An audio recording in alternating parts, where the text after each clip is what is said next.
some as little as 5% to buy a home. Residents living near the Luton to Dunstable guided busway may be eligible for compensation for excessive noise. People living in Loudon Close have been complaining about the sound made as the buses move between rails on the £90 million route. The South West Bedfordshire MP, Andrew Selous, says engineers are hoping to solve the problem. If the worst comes to the worst and they can't make sufficient improvements, then as with any big transport project of this nature, there is a contingency fund and the possibility of compensation.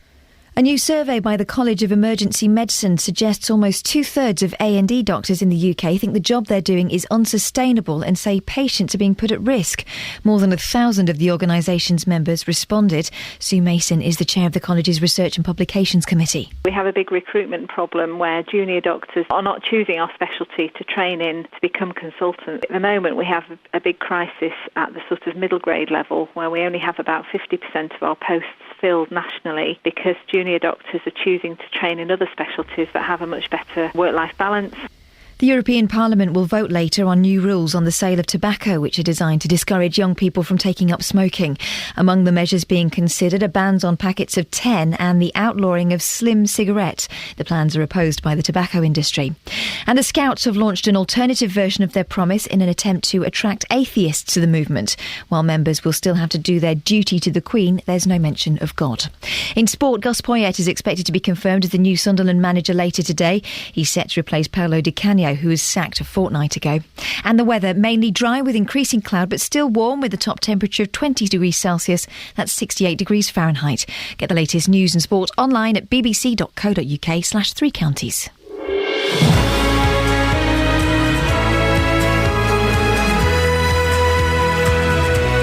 Morning, dear listener. This is Iain Lee, BBC Three Counties Radio. Can you believe it? We're virtually midway through October already. How on earth did that happen?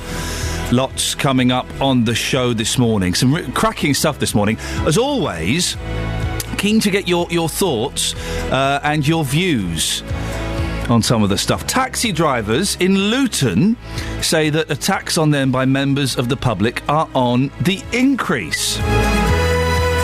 According to a leading charity, poor children who are behind in maths, reading and writing when they're 7, well, their life is pretty much screwed from that point onwards. And do you remember yesterday's show when Trevor Holden, the chief executive of Luton Borough Council, came on to talk about the TV show Splash? Trevor. On the map. Trevor. For all the right reasons. Trevor. And as I've said to you a couple of times, Trevor. Active Luton are working with the clubs and the like. Trevor. Well, that was yesterday's show. Trevor's coming back on today to try and explain himself a little bit better. Hopefully he can. Facebook.com/BBC3CR. You can send me a text, 81333. Start your text 3CR. Or you can give me a call, 08459 455 555. Across beds, hearts and bucks. This is BBC Three Counties Radio. And this morning we're celebrating the magic of the first kiss. Pam Ayres is in the papers banging on about how she wished she'd looked after her teeth. And also her first kiss.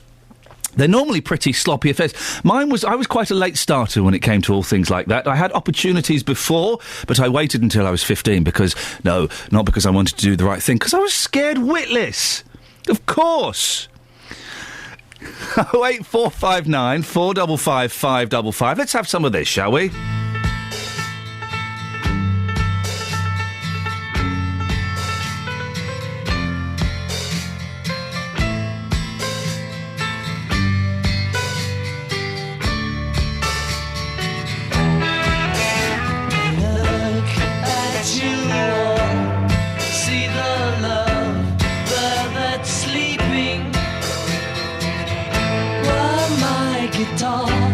Gently weeps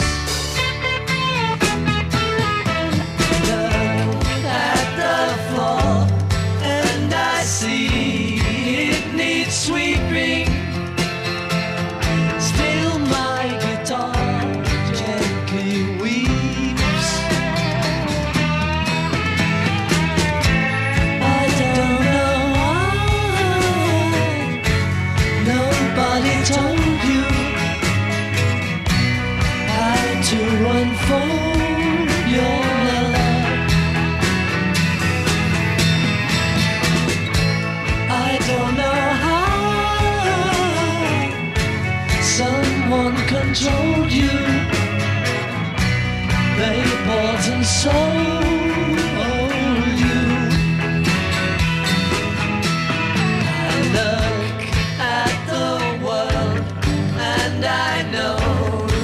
It's turning while my guitar gently weeps. Every mistake we must surely be learning. Still my guitar gently weeps.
Oh dear, oh dear, oh dear, oh dear. What a lot of fun we're having this morning. No, not fun, annoyance. That's it, annoyance. Yes! You would think with the licence fee that I sometimes allow myself to pay, they'd give me a studio that would work. You would think so. We've just dashed to a second studio, and I'm not 100% sure that this one works. Can I just try something? Would you indulge me a second? I need to press a button to see if a computer's working. Across beds, hearts and books. This is Iain Lee. BBC Three Counties Radio. We have control. We have control. Let's crack on with this, shall we? Taxi drivers in Luton say that attacks on them by members of the public are on the increase. Some want to see a swifter response by the police. Others say they don't even bother reporting attacks as they've got no confidence anything will be done. Well, our reporter Justin Dealey has been speaking to cab drivers in the town. Drivers are concerned, aren't they, Justin? Yes, very concerned. I've spoken to a few taxi drivers who don't wish to be named. Here's one of them, and I asked him just how bad the situation has become. No, hang on a second. We're having terrible problems with our computers here. Justin, bear with me a second. Okay. What I've had to do, and I feel churlish doing this during quite a serious story, but I've dashed to the other studio, and I'm now... I've not got control of the radio, man, so I'm just trying to work out how I can You're in the studio where JVS normally presents from. I am live. Is that the luxury studio? I am live from the JVS studio. Unfortunately, it won't let me play any of my clips that I need it to play. and none of the people here know exactly what they're doing. Well, what I can tell you is that taxi drivers in Luton are clearly concerned about the situation. They've been saying to me that in the last few months it's become a lot worse, and a lot of people simply don't even bother to phone the police. So if something does happen to them, if somebody doesn't pay, if their taxi is attacked, if they're attacked, they don't simply pick up the phone and call the police. They don't think it's worth it because they feel that they won't be protected enough. The thing is, as well, some of these incidents are very, very serious, aren't they? They are very serious indeed. I mean, obviously, if you've got people that are not paying, that's one thing. But if you've got people in the back of your taxi who have knives and even guns, and this is the stories that I'm hearing, you don't get more serious than that. And, you know, they're going out every single week just to try and make a living. And this is what they're facing from their customers, that kind of abuse. And if they feel the police aren't on their side, well, you know, what are they going to do? They've got two options, either to carry on and face that abuse or try and find a different job. One driver even got pulled out at gunpoint, is that right? Yep, absolutely. You'll probably hear from him a bit later on. What happened was, it was back in February of last year. What happened was he was taking somebody back to a particular location, and somebody pulled him out of the taxi at gunpoint. Thankfully, he wasn't shot, but you can't get more serious than that. If you've got somebody with a gun in your taxi who's pulling you out and threatening to kill you, well, would you really want to carry on doing that job? I personally wouldn't, but if you've been doing it for 15 years, what else can you do? Justin, just say that. I just want to try one more thing. We may have one of your Voxes up. Hang on a second. Nope, it's not working. Justin, we'll leave it there. We'll play those later on in the show. Thank you for your patience. Thank you. Excellent stuff, as always. Although, hang on a second. Maybe we... So many times. There we go. What's the worst case that you've come across? Dragged out, pointing a gun in my head. Yeah. You've been dragged out of your cab and somebody has pointed a gun at your head? Yeah. That's true. When was this? What happened? Last February. I didn't report it. What's the point of reporting it? No one's going to do anything about it. Yeah, that's true. So... And whereabouts in Luton was that? Biscuit Road, Miller's Way. But what about protection for yourself, though? Because you're simply trying to make a living. You've done nothing wrong. Surely the police have got to do more to help you, haven't they? That's the risk, innit? Police can't do nothing. They can do what they can when they can help us. But there's a limit they can help us, unless we do something about our cars. Put a metal sheet, just like in America. So the police, no matter what happens, you wouldn't bother reporting it because you just think you're wasting your time? You're definitely right. You'll be wasting your time. Incredible. Thank you very much. Well, that is incredible. Justin, thank you for that, and thank you for your patience on that. I believe we've sorted out a few of the problems that were slightly marring us there. It is incredible. If you are a cab driver, or if you've been a cab driver, we kind of do this story every 5-6 months. It comes up, and it always shocks me that cab drivers are feeling so threatened, they're not feeling safe doing their job. They're just, you know, blokes, generally blokes. There's a few women doing it, but just people trying to earn a few quid by driving drunk idiots around. I'm always very respectful to my cab drivers and thank them and talk to them and chat to them, and it does strike me as odd. If you are a cab driver, or if you have indeed been a cab driver, have you ever come across any of these incidents before? 08459 455 555. It just... I would hate to pick up a load of drunk lads in the back of my car and drive them around. It would be awful. I can't think of anything worse. Or actually, I can think of something worse. A load of drunk women in the back of the car. Hen nights. Oh, God. When you see women dressed as fairies wearing L plates, it's time to go home. We're just seeing how many kisses we can get. Yeah, jog on, love. 08459 455 555. It's 6:15. Let's get the latest travel. Travel news for beds, cards and bugs. BBC Three Counties Radio. Cheers, Ian. Good morning. Things looking pretty clear on the main routes at the moment. No delays yet through the M25 roadworks. Cameras as you go into the works past junction 25 at Enfield anti-clockwise are showing traffic is starting to just slow down a little, of course, for the speed restriction, but no actual delays and no queues that I can see. The A40 through Beaconsfield roadworks. Temporary lights are up for telecoms work near the Butlers Court Road junction. Those works are going to be there until the end of tomorrow. We're having a look at the motorway cameras on the M40 and on the M1.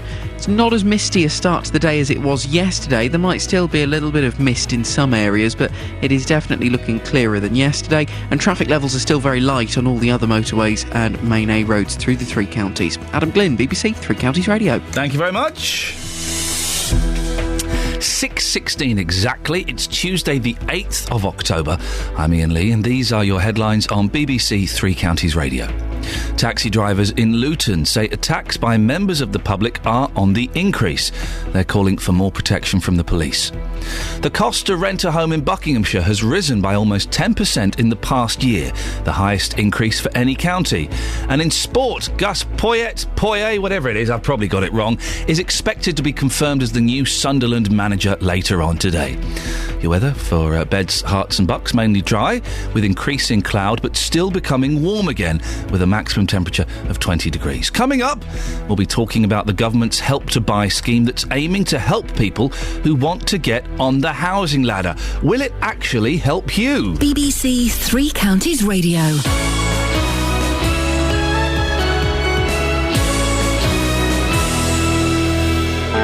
Every weekday morning from 9, the biggest local talking points. There is only one professional force that can control chemical weapons. How can we, as a civilised country, stand by and let more poor innocent children get killed? The JVS Show. Harry's in Bedford. Let's see what Harry wants to say. She knew what the laws were. She knew what she was doing.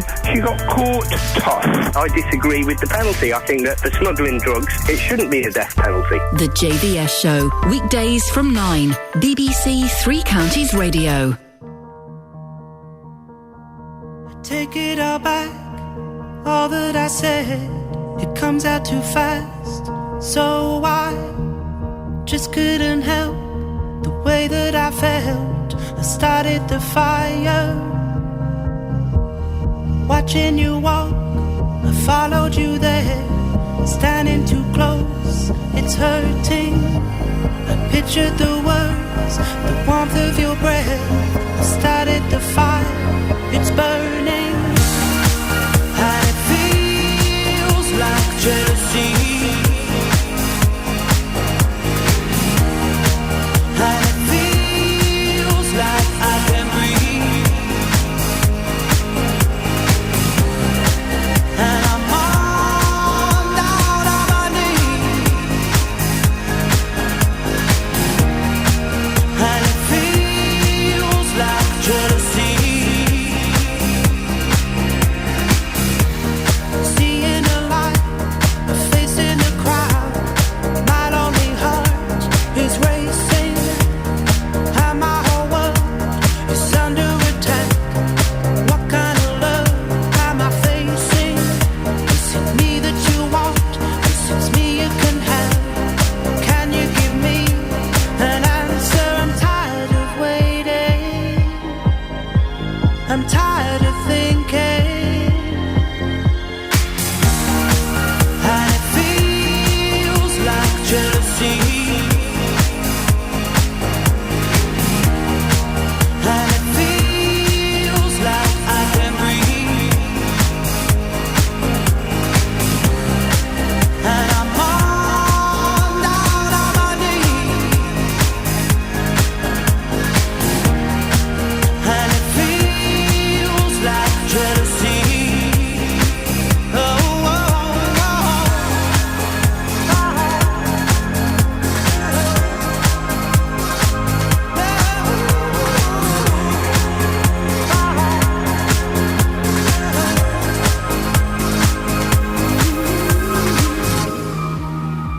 I'm tired of waiting.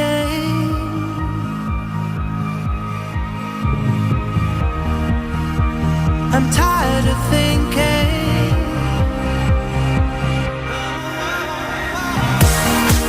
And it feels like jealousy. And it feels like I can breathe. I can breathe. And I'm down on my knees. Oh.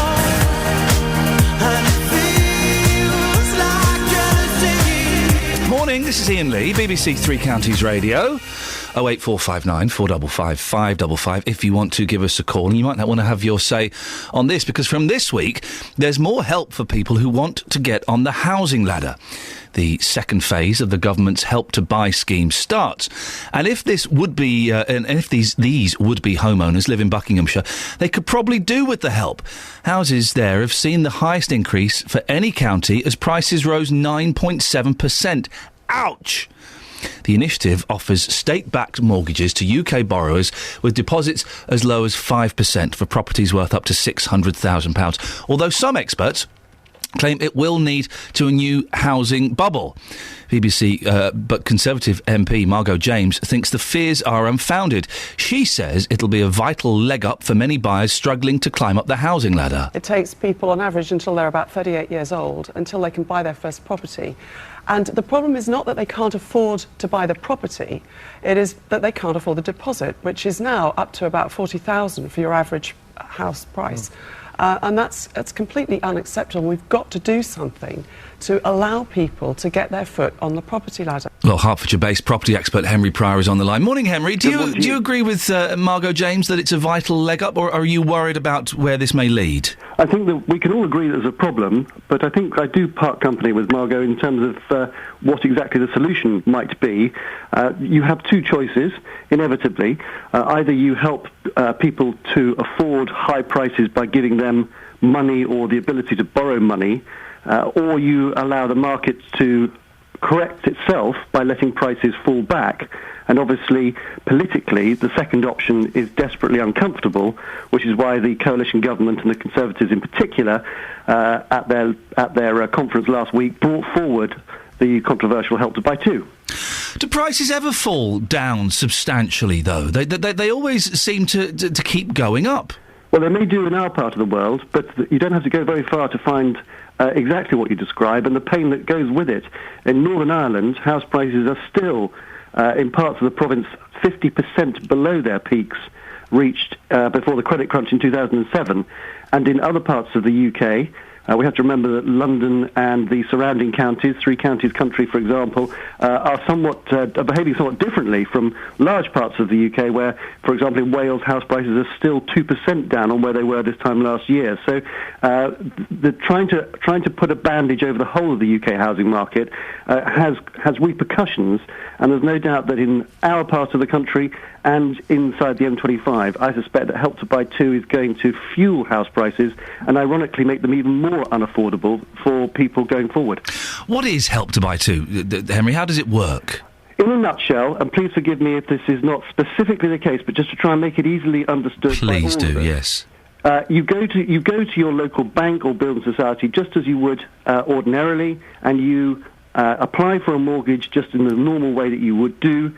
And instead of the bank saying we're only prepared to lend you 75, 80 or 90% of the value of the house, they are prepared to lend you far more because they're going to offlay some of the risk in doing so to the government. So if house prices continue to go up, that's fine. If house prices were to fall, then the lender can come back to you for the 5% or 10% that you've put in, and then the government for the next 15% or up to 15% before they, the lender, are then faced with having to put their hand in their pockets if house prices were to fall. It's a bet.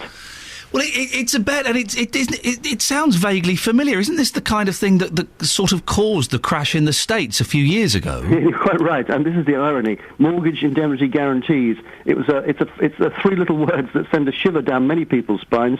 This is partly what we got us into the mess in 2007, the credit crunch, with financial whiz kids trading these so-called derivatives or instruments, and that's part of the problem that led to that meltdown 5 or 6 years ago.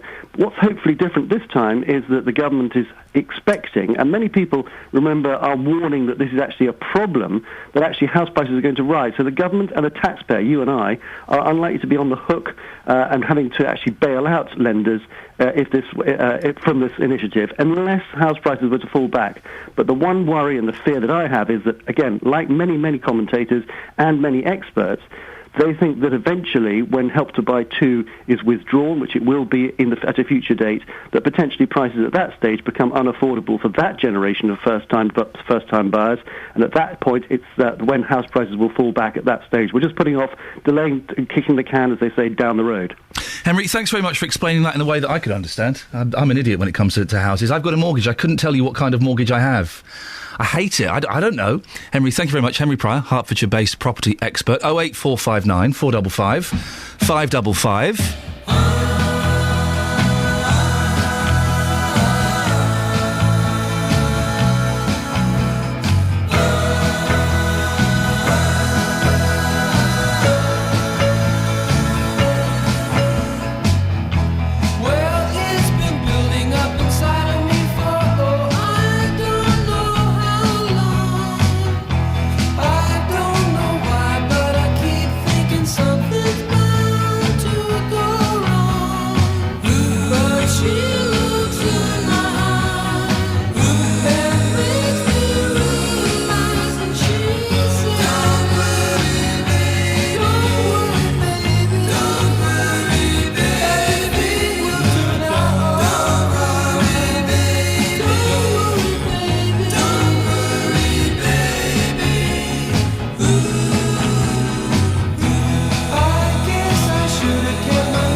I'm going through a huge Beach Boys thing at the moment. I've rediscovered my love for the Beach Boys.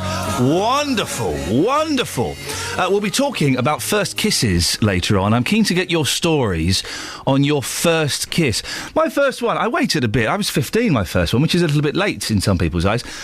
But it was pretty good. It was on the steps of Slough bus station, a building that's been knocked down as they knew that nothing more historical could ever happen there. After that. And then my second kiss was 2 years later. Yeah, I know. What a painful teenage life I had. What was your first kiss? When was it? And was it any good? 08459 455 555. This is BBC Three Counties. Let's get the travel news now with Adam. Travel news for beds, cards and bugs. BBC Three Counties Radio. M25 anti-clockwise, it is already starting to slow. It's quite busy Waltham Abbey to Enfield going into the roadworks, and further round is starting to get a little busy as well from the M1 toward Kings Langley Junction 21 to 20. No trouble as yet though on the M1. It's looking pretty good on the approach to the M25, and no major delays as you make your way past Luton or past Hemel as yet this morning either. It's looking reasonably good on the A1M. We've got no delays past Stevenage, but I would expect that to get quite slow as the morning goes on. The A5 near Milton Keynes to the south of Milton Keynes and near Bletchley, you've still got those roadworks, junction improvement works as you come up to the McDonald's roundabout, so one lane closed off there. And in Hitchin, Fish Ponds Road, the A505, roadworks taking place at Bearton Avenue. Trains and tubes running well. Adam Glynn, BBC Three Counties Radio. Across beds, hearts and bugs. This is BBC Three Counties Radio. Good morning with the 6:30 headlines. I'm Catherine Boyle. Taxi drivers in Luton say attacks by members of the public are on the increase and they're calling for more protection from the police.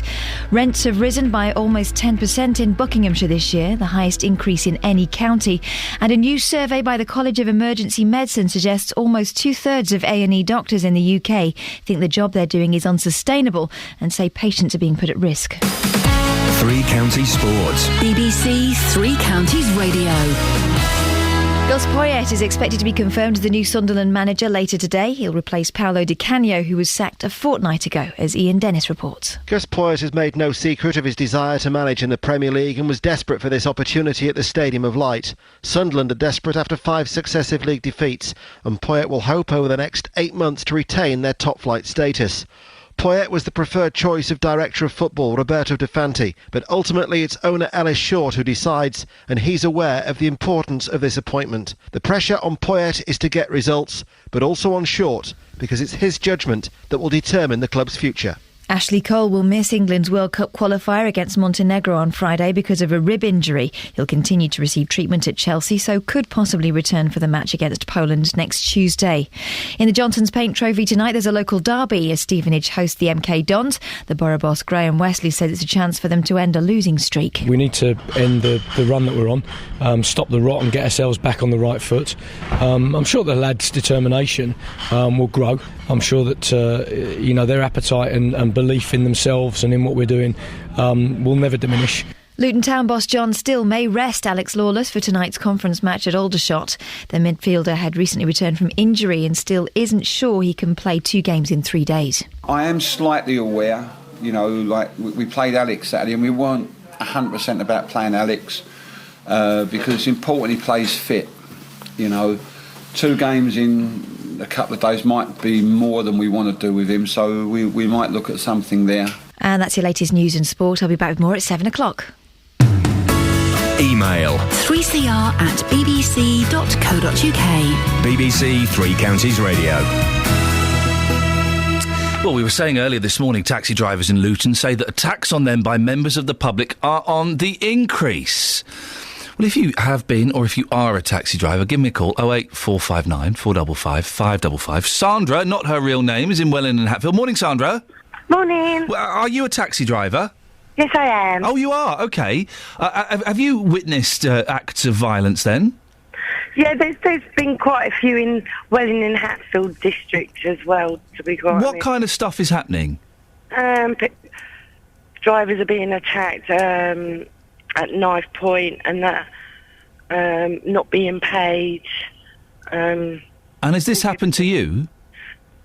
It hasn't happened to me because I think as you're a lady driver you can get away with other things. You can get away with most things. You put up with men being drunk because women are used to men being drunk when they're coming home and whatever. So women have got more tolerance than men. Taxi drivers, to be honest. And you think that's the reason why you're not getting a knife pulled on you and things like that, because you're more tolerant? It can be tolerant, and it's also, with the way the world's going today and everything on the news these days, yes, it's not good. No. And there's so many new Muslim and not just Muslim taxi drivers, all different nationality taxi drivers now. Yeah. And that hasn't. I think since there's been more, there's more Muslim attacks than there are probably on English people. So are you suggesting, Sandra, that these attacks are racially motivated? Some of them could be. That I don't always know, but you just don't know. I think since there has been more mixed race people, and yes, there is. Well, so why? Okay, if it's not necessarily racially motivated, and let's focus a little bit. Why do you think that Muslim, mixed race, foreign taxi drivers are being attacked more? I don't know, because are they an easy target? Don't know.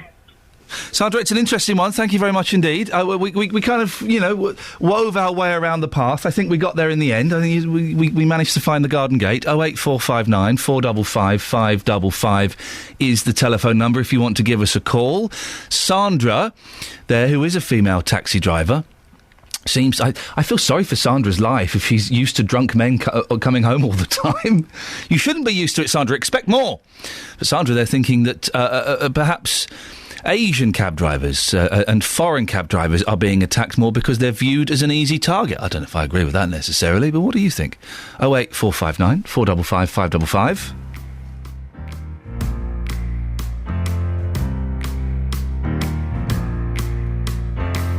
Another dawn, another day, another dollar to be made. I got a pocket in my soul where a little rock, a little roll assimilate. And I don't care what you think you know about who I am and how it goes. I made it easy to be me, so yeah, it's easy to be me. And that's why I say I know you can't stand me 'cause I make you so angry more and more each day. The way you don't love me kinda makes you look ugly every word you say. Come up and see me. I kinda like the abuse.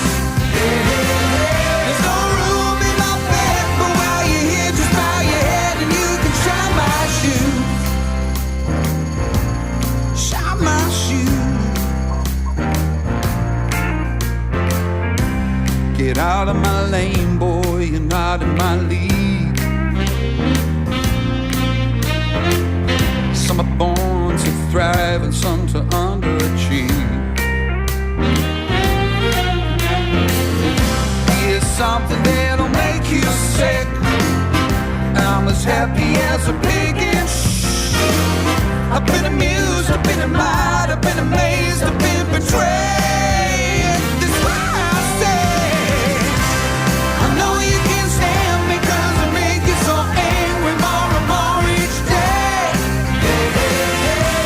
The way you don't love me kinda makes you look ugly every word you say.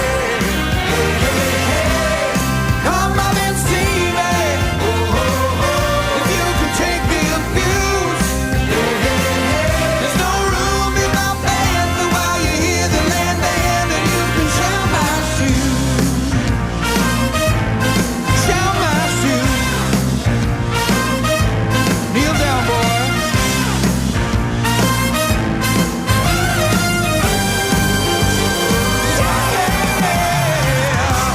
That's why you can't stand me.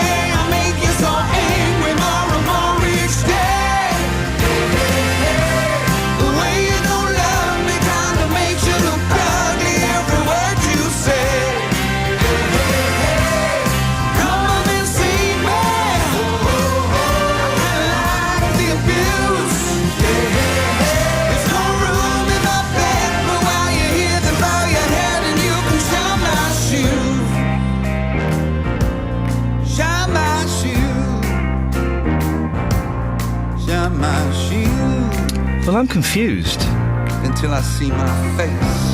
No, OK. I was confused because I quite liked the song until that very, very last bit, and he's blown it. He blew it at the end. Thank you, Robbie. I was getting worried then. I was softening to your manly touch. I'm not. We've been talking about taxi drivers, more threats of violence against taxi drivers. We spoke to Sandra, not her real name, who thinks it may be because a lot of them are, in her words, foreign. Muslim, mixed race, Asian, that kind of thing. I think she was getting at. Well, in fact, that's what she was saying. And they may be perceived as an easy target. Dave's in Luton. Morning, Dave. Good morning, Ian. Well, what do you think about what Sandra was saying? Well, let's put it this way. I would never be a taxi driver without some object viewing me, like a glass, like these black cabs. Yeah. Because it's not just Asian people, taxi drivers, it's not foreign, it's the white taxi drivers too being attacked. And the reason they're being attacked is not because of racialism, it's because of money. 90% of people in this country will go out and get money in any nature or form. I'm just... Sorry, what does that mean, in any nature or form? What do you mean by that? Well, they'll get money if they'll go out and attack anyone. Well, kids... 90...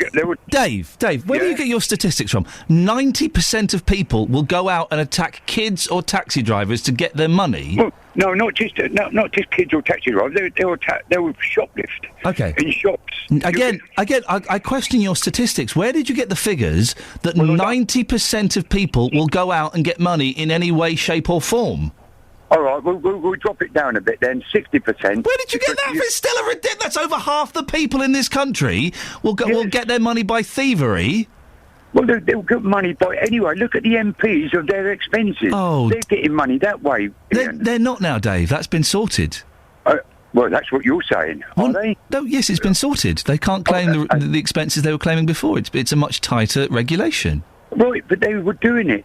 But you can't compare the MPs, or maybe you can, to gentlemen who get in the back of cabs, then pull a knife out on a taxi driver and run off without paying the fare or nick his kitty. Hang on a moment. My grandson, lives in Luton, was riding his bike on his own. He's pulled down to the ground. He had a threat of a knife, and they took his money. He took his mobile.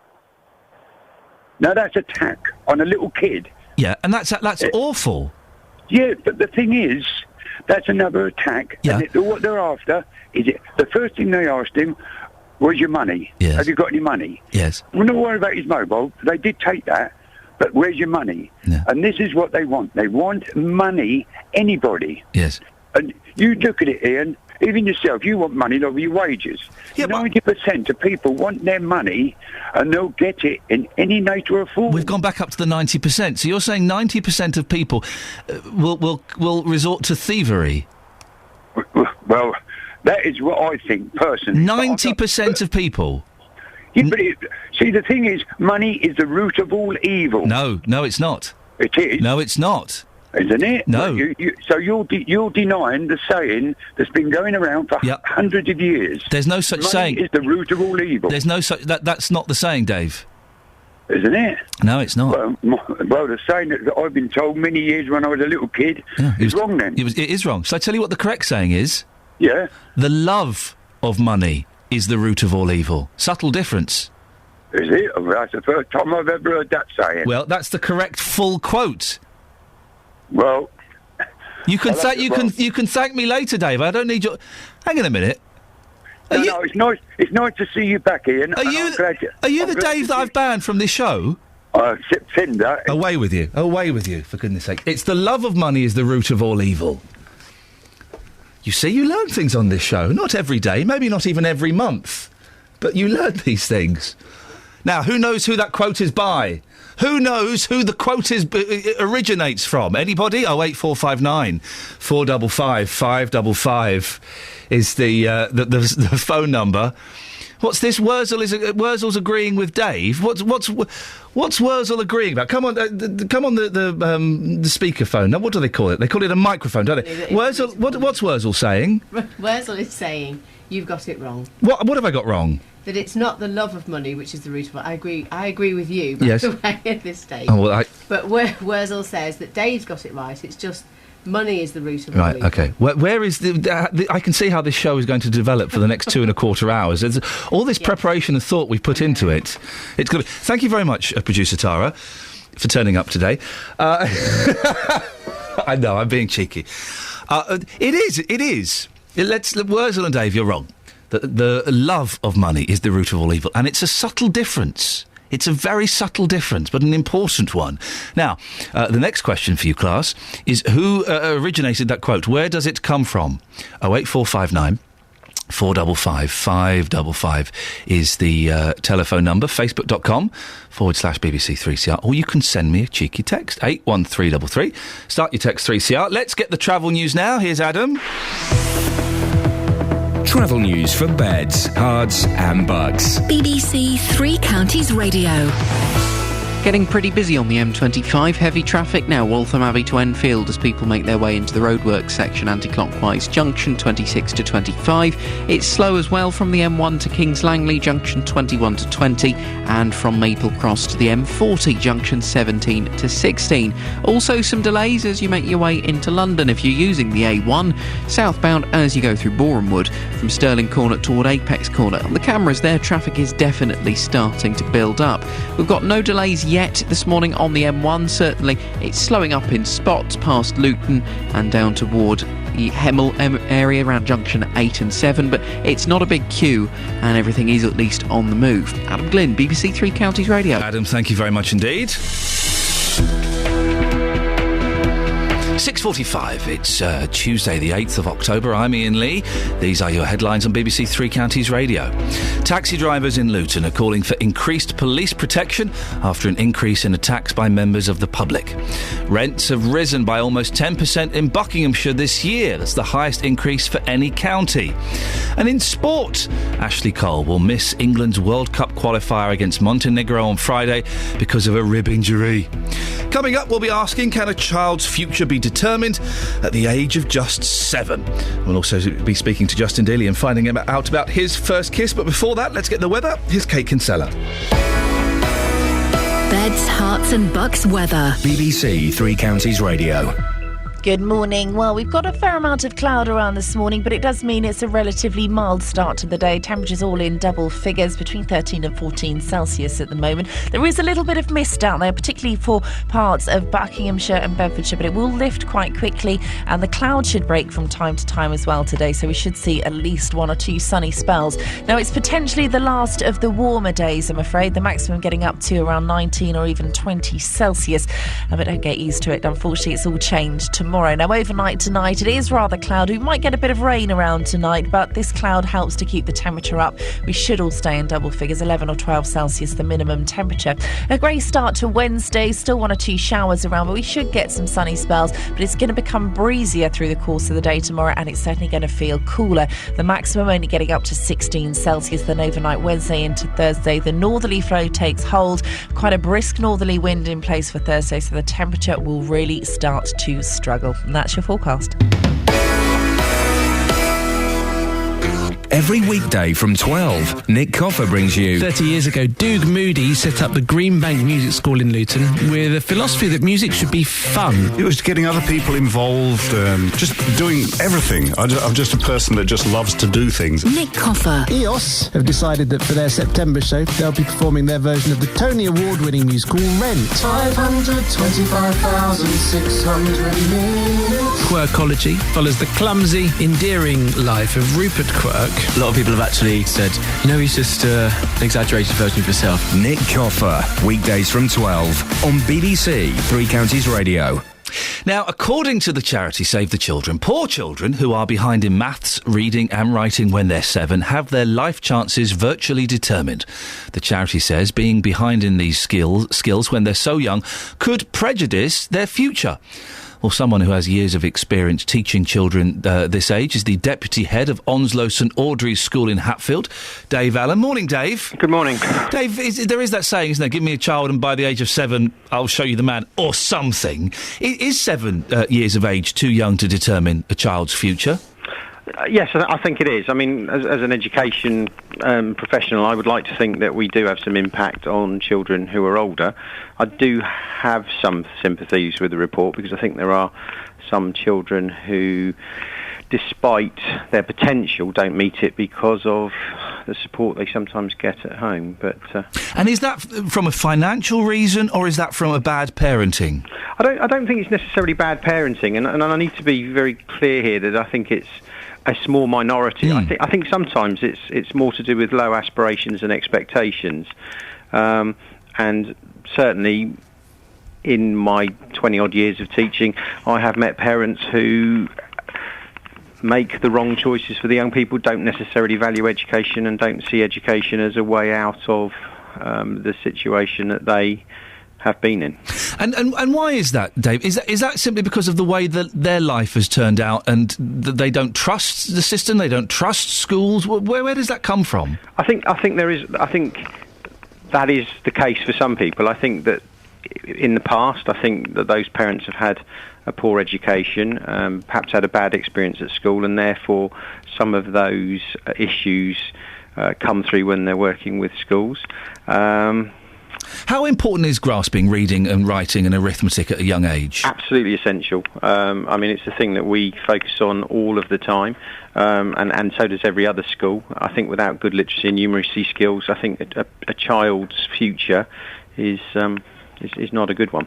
And the thing is, it's not that difficult to help out at home. You read 2 stories before they go to bed. You sit down and you go, oh, look, I've got 3 conkers here and 2 conkers here. I wonder how many conkers I've got in total. It's little silly things like that you can do at home that kind of just gives them the push, doesn't it? I think that's true. I mean, I think you can also, when you're going shopping, get them to work out the various offers and work out what's good value for money. I think, unfortunately, some of those parents don't have those skills. Perhaps it's because they didn't have those experiences as children themselves.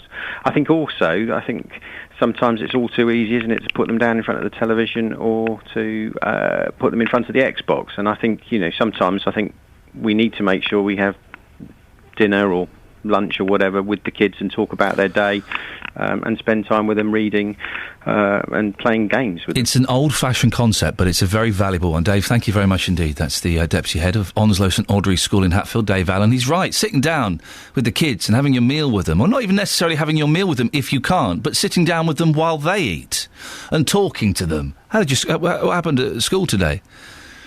My boy is 3.5, be 4 in January. He did a show and tell yesterday. Oh, he loved it. He loved it. He was a great time before going to bed telling me exactly what he'd done and how it had gone down. 08459 455 555.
There's a reason we're playing this. A, it's a cracking record. Produced by Phil Spector. Yes. But B, because we're talking about kisses. You see what we've done there? Well, the reason we're talking about that is because the poet and indeed raconteur Pam Ayres, who wishes she'd looked after her teeth, has revealed the sordid details of her first kiss. She says it happened when she was 14 and all she has are vivid memories of saliva and undulating rubbery lips. Fortunately, not everyone has such negative memories. My first kiss, fantastic. Kerry, I was 15, sat on the steps of Slough bus station. Let's just say she kissed a few more lads than I kissed girls, so I was in safe hands. It was fantastic, Justin. Oh, beautiful stuff. I had opportunities for kisses before that, but I was too shy, and I literally ran away from some instances. Oh, bless you. You have you ever kissed anyone? Yes, I have actually. Yes, I was, I think, 9 years old. What? And I won't be revealing the name of this particular lady because now she is a lesbian. So you could say that I turned her. You could say that, yes. You could definitely Just say being that. honest. 9 years old is very young. I know, but I had the girls all round me, and I thought, why not? Let's give this a try. There were people snogging at that age, and yes.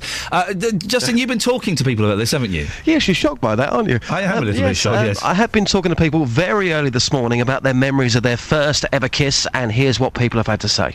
I'm not going to lie, I was about 15, I was quite late when I had my first kiss. I was nervous as hell. I suppose just getting really worked up over it, and it turned out to be not that big a deal. I quite liked it. Once I'd got it over and done with and the nerves disappeared, it was fine. Summer holiday with my family. I was quite late. I think I was like 12.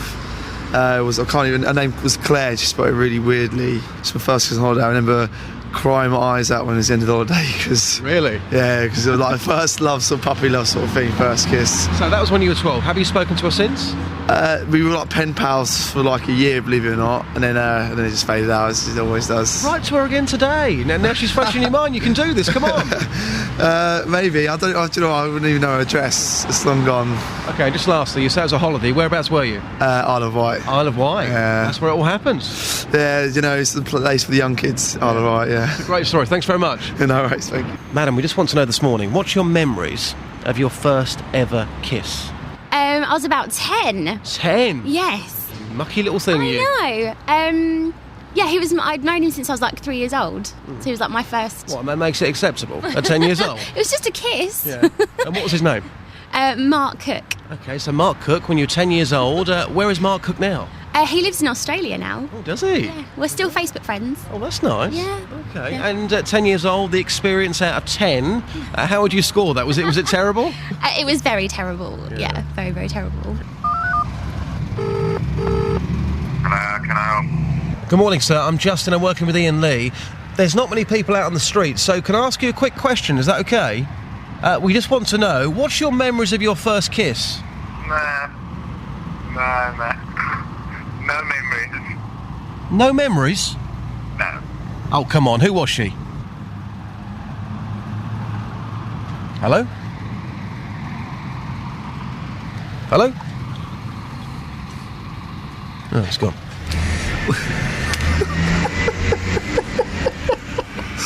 Who was that?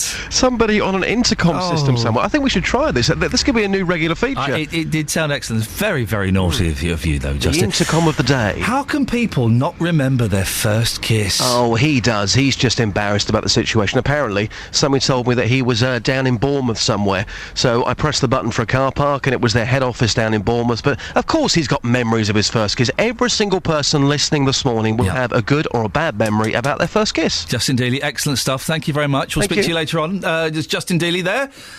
Well, what are your memories of your first kiss? Come on, give us the dirty details this morning. Let's get a little bit dirty. The kids are back at school. Well, they will be a little bit later on, so I think we can indulge in slightly adult conversation here. 08459 455 555 is the telephone number. We'll put that up on the Facebook as well, facebook.com/BBC3CR. Travel news for beds, cards and bugs. BBC Three Counties Radio. My first kiss was during a game of Spin the Bottle. It was with my best friend Sarah, and we are still best friends, so obviously it wasn't too traumatic. Right, so far this morning on the roads, we've got problems on the M1. We just had a call from Tom in the last sort of 5-10 minutes saying that partly blocked on the M1 southbound, an accident with 3 vehicles involved between Redbourne and Hemel Hempstead junctions 9 and 8. Any updates on that would be fantastic, though. I can't see the accident on the cameras, but I can see the traffic building up on that southbound side. If you're going toward the M25, anti-clockwise heavy traffic, Waltham Abbey to Enfield going into the roadworks. It's also slow from the M1 to Kings Langley junction 21 to 20 and Maple Cross to the M40 junction 17 to 16. Usual delays also starting to build through Boreham Wood through in toward London on the A1 southbound Stirling Corner to Apex Corner. Trains and tubes so far this morning are running well. If you can update us, 08459 455 555. Adam Glynn, BBC Three Counties Radio. Thank you, Adam, for not only the travel but the glimpse into your personal life. Go to Facebook, tell us about your first kiss. Facebook.com/BBC3CR. We'll have more on taxi drivers and the love of money. Local and vocal across beds, hearts and bucks. This is BBC Three Counties Radio.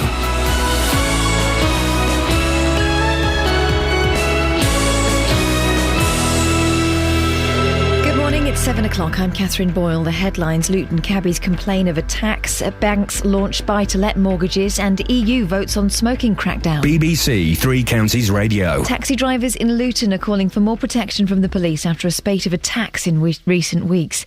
Bedfordshire police have made a number of arrests, but the cabbies feel violence has become so commonplace in the course of their work they've actually come to expect it. These drivers spoke to our reporter Justin Dealey. Dragged out, pointing a gun in my head. I didn't report it. What's the point of reporting it? No one's going to do anything about it. And the worst incident I had was about 2 months ago, where this window actually got smashed.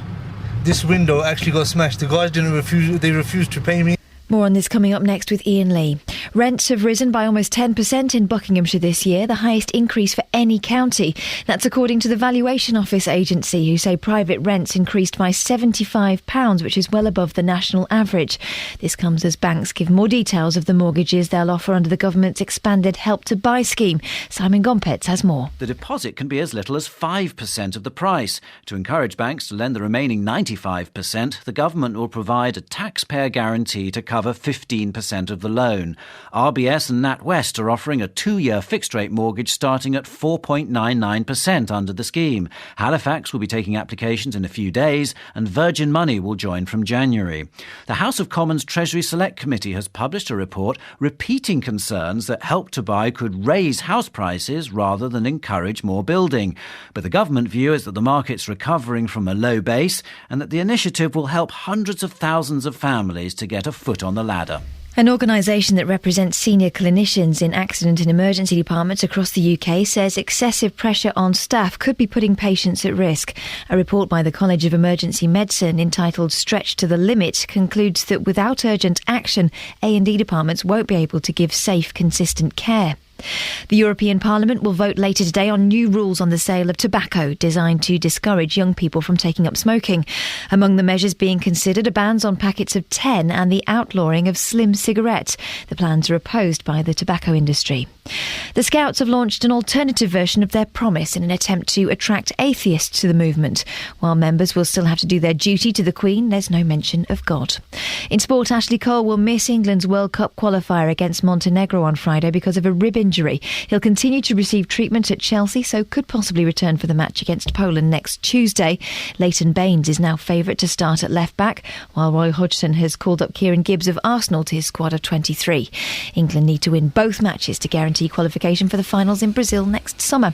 The weather mainly dry with an increasing amount of cloud, but still warm with a top temperature of 20 degrees Celsius. That's 68 degrees Fahrenheit. You can get the latest news and sport online at bbc.co.uk/Three Counties. I've made a question mark out of a broken elastic band. What about atheists and anti-monarchists? The atheists are covered. OK, what about anti-monarchists? The anti-monarchists still unhappy. You don't get many of those, though, under the age of 12, do you? If I have my way, you would.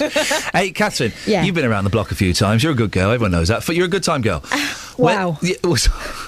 That means you're just, nice to hang out with, doesn't it? Yeah. First kiss, when was yours, please? It was when I was about 13.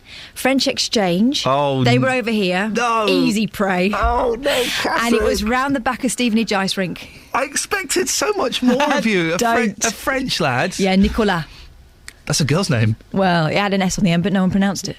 And did you think you were in love with him? I just thought, well, why not? I wasn't really spoiled for choice, to be honest, at that stage. I'd yet to bloom. Did he have one of those... Sorry? Did he have... He had a slight moustache. I was about to say a bum fluff moustache. Yes. Did you think he was sophisticated? He was quite fit. He looked a bit like the little one out of Weird Science. Oh, OK. Yeah, he was cute. Yeah, he was cute. All right, thanks very much. Thanks, I did it for you, obviously. What, the kiss? She said thanks very much, I took one for the team. Thank you, Catherine. Morning, this is Iain Lee, BBC Three Counties Radio. Lots coming up on the show this morning, including taxi drivers in Luton say that attacks on them by members of the public are on the increase.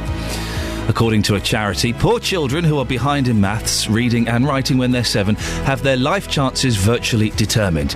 And if you were listening to yesterday's show, do you remember this? Trevor. On the map, Trevor. for all the Trevor. right reasons. Trevor. And as I've said to you Trevor. a couple of times, Trevor. Active Luton are working Trevor. with the clubs and the like. Trevor. That was Trevor Holden, the Chief Executive of Luton Borough Council. He came on to talk about the TV show Splash. He's coming on again today to try and explain himself a little bit better. We're also, for some reason, talking about the love of money is the root of all evil. That's the saying, isn't it? I'm having people having a go at me, saying I've got it wrong. Facebook.com/BBC3CR. You can send me a text, 81333. Start your text 3CR. Or you can give me a call, 08459 455 555.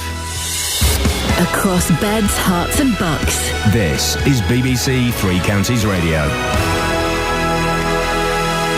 Now, the reason we're talking about the love of money being the root of all evil is Dave called up, and Dave was saying that 90% of the public will use any means available to them to get money, including stealing from children and robbing taxi drivers. I dispute his statistics. I'm not sure what survey he got those figures from, but he went on to say that money is the root of all evil. I, of course, being the pedant that I am, picked him up on that and said, no, it's not. Yes, it is, Iain. No, it's not. Oh, yes, it is, Iain. It's the love of money is the root of all evil. Surely. Everyone knows that, don't they? Alfred's from Luton. Alfred, which one is it, please? Morning, Iain. Morning. How are you? Yeah, that's fine, thank you. Yeah, it is actually... Didn't ask.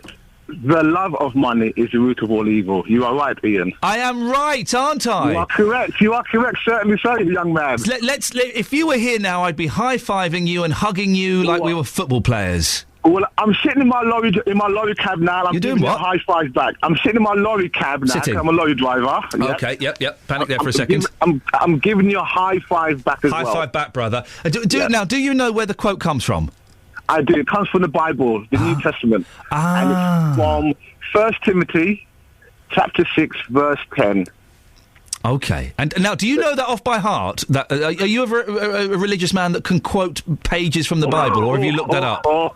Please don't put me on the spot. Now, I had to look it up on my phone. But I knew roughly where it was. But yeah, I can assure you, it's love of money is the root of all evil, and it's from 1 Timothy chapter 6, verse 10. So Alfred, you are correct. Listen, thank you so much for coming on, Alfred. I appreciate that a lot. There we go. You see, he's sitting in his cab. In case anyone was worried there, my heart literally sank then. He's sitting in his cab. And he looked it up. So there you go, you see. It's the love of money is the root of all evil. And it's from the Bible. I would never have got the Bible, actually. But there you go. 08459 455 555. Now, taxi drivers in Luton say that attacks on them by members of the public are on the increase. Some want to see a swifter response by the police. Others say they don't even bother reporting attacks as they have no confidence that anything will be done. Well, our reporter Justin Dealey has been speaking to cab drivers in town. Mohammed, you've been a taxi driver for, 12 years here in Luton. I've just spoken to a man who had a gun pointed at his head and he didn't phone the police. And you know, many taxi drivers, when things do happen, they simply don't bother. Why don't they bother? Because in the past, police don't really bother. So my argument with the driver, with my colleague, you just still make the complaint, whether they come or not at the same time, at least your complaint will be logged. You know what I mean? So every time you have any incident related, you know what I mean, if somebody attacks you or somebody threatening you, you must go there and make a complaint. If you can't go there, you just phone them.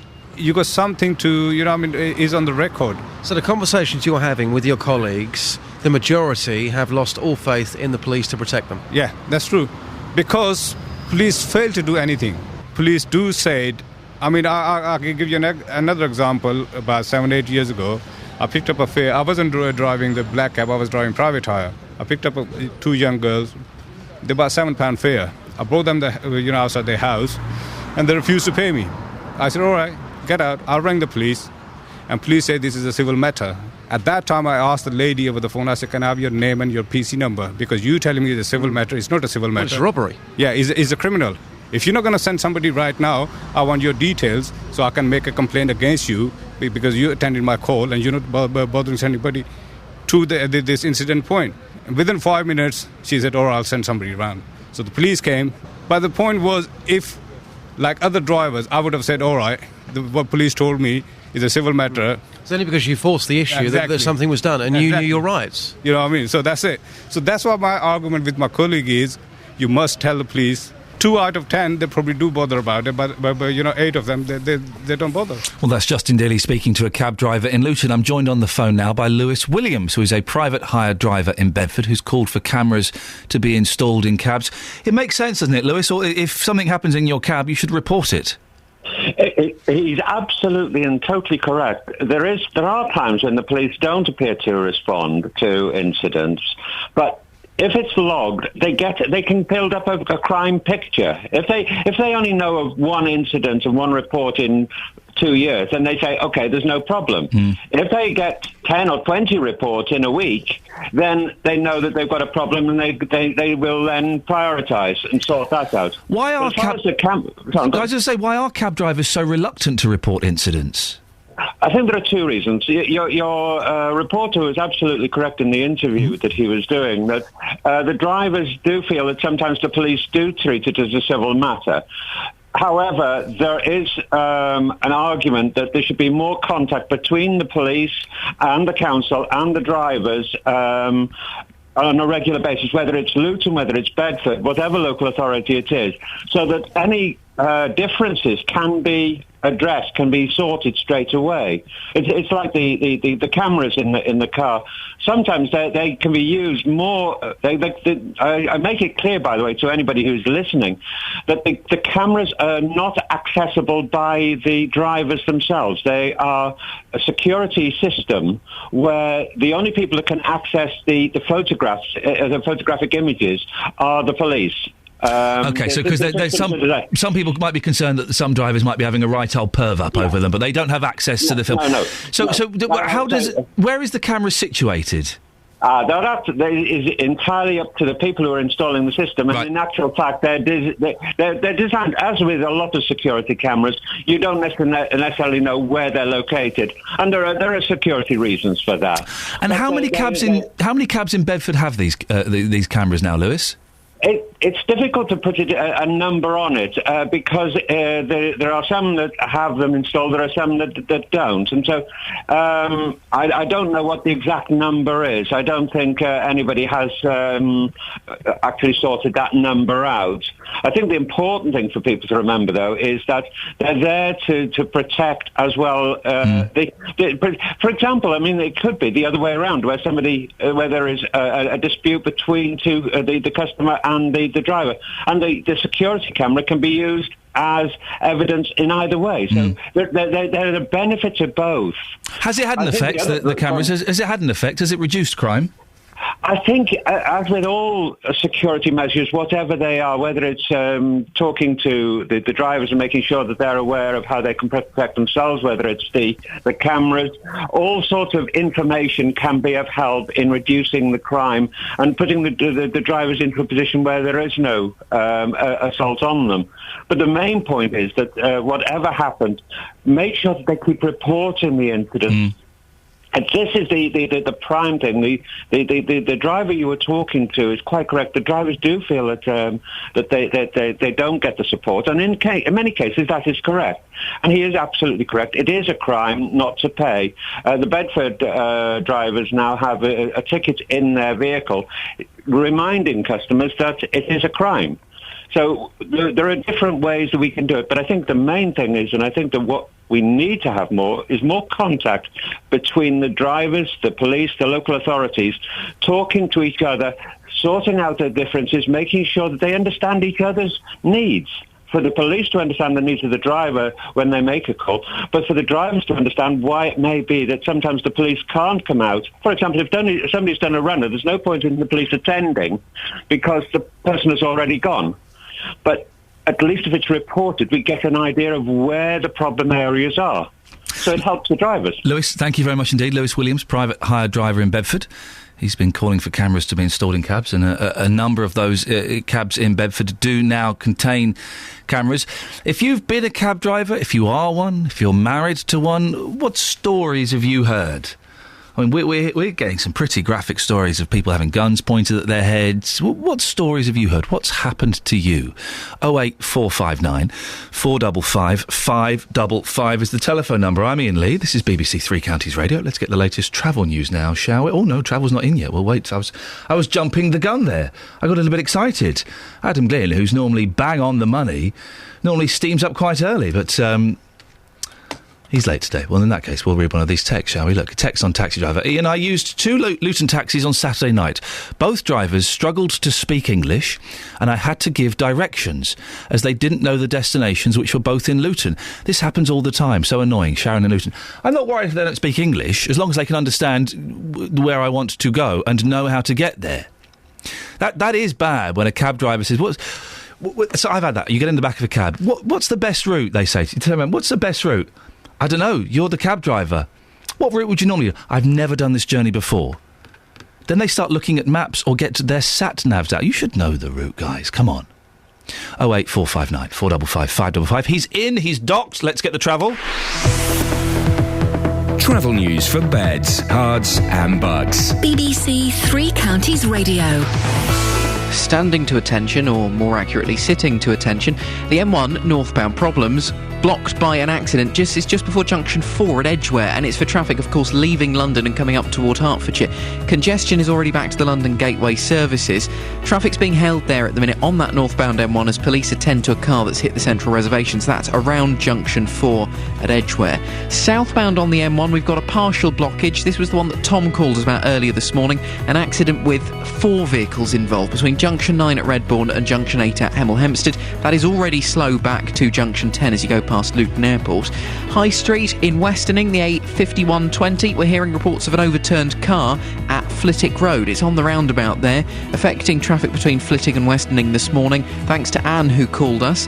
The A1M southbound, we're hearing this may be blocked by a broken down lorry at junction 10, or at least partially, so that's the Stotfold and Baldock turning. On the roundabout, though, not on the main carriageway there, but we're hearing that the lorry is broken down on the roundabout as you join from the end of the motorway, so looking busy around there. M25 anti-clockwise, stop-start into the roadworks, also slow from the M1 through to Watford and from Maple Cross to the M40. Adam Glynn, BBC Three Counties Radio. Thank you, Adam. Morning, it's 7:17. It's Tuesday, the 8th of October. I'm Iain Lee. These are your headlines on BBC Three Counties Radio. Taxi drivers in Luton say they are increasingly becoming the target of violent attacks by the public and are calling on the police to take the problem seriously. Rents have risen by almost 10% in Buckinghamshire this year, the highest increase for any county. In sport, Ashley Cole will miss England's World Cup qualifier against Montenegro on Friday because he hurt a rib. Weather today, mainly dry with increasing cloud, but still becoming warm again with a maximum temperature of 20 degrees. Coming up, with rents in Bucks being amongst the highest in the country, will people in Buckinghamshire be able to benefit from the government's new Help to Buy scheme? BBC Three Counties Radio.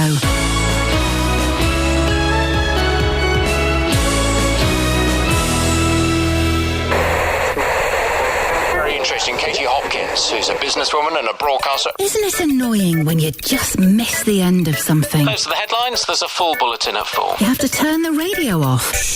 Or there's just so many interesting things, you don't have time to listen to them all. There's a lady here. Hello, have you got the treasure for me? I have the treasure. I lost him when I was 11 and he certainly made a great impression on me. Then why not use BBC iPlayer Radio? She developed a cocaine habit that cost her over £120 a day. You can listen again to our programmes and even see what our presenters look like. You look like Mr. Stamper from a James Bond film. Head to bbc.co.uk/Three Counties and make BBC Three Counties Radio unmissable.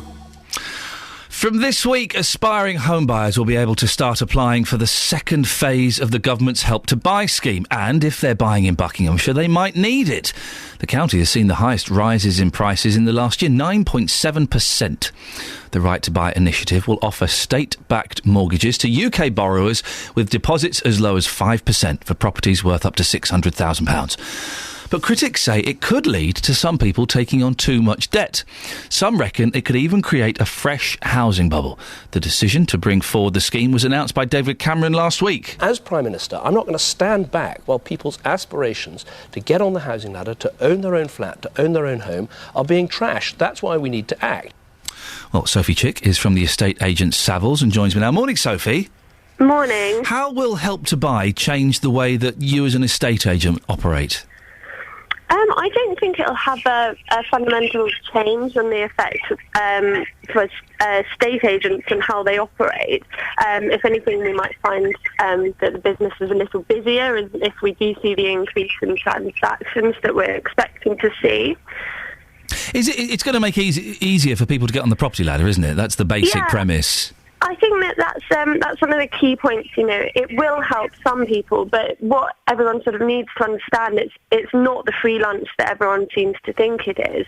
I mean, you're going to have to go through very strict credit checks before you're able to sort of be part of the scheme. So anyone with a poor credit history won't qualify. And also they're going to make sure they have a very close look at what your incomings and outgoings are to make sure that monthly repayments are affordable to you before you're able to get onto the scheme. There are people, Sophie, who have fears that Help to Buy is going to lead to another housing bubble. What do you think about that? I mean, we don't agree with this.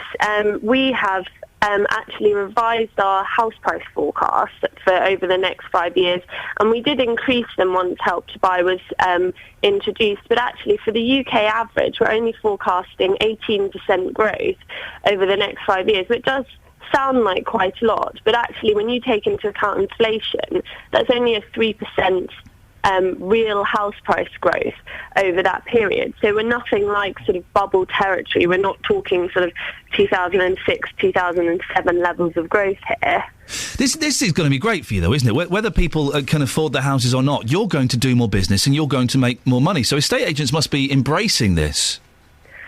Yeah, I mean, I think that the banks are going to be very strict on on the credit checks that they have to go to, because, at the end of the day, they only want people who can afford to have this repayment. So once they're sort of through that stage, then the estate agents are going to get busier. I think one of the key sort of casualties of the credit crunch that is probably underreported on is the fact that transaction levels really did fall off a cliff in the UK, running at around half of the levels that we'd seen before 2007. So people just weren't able to move homes.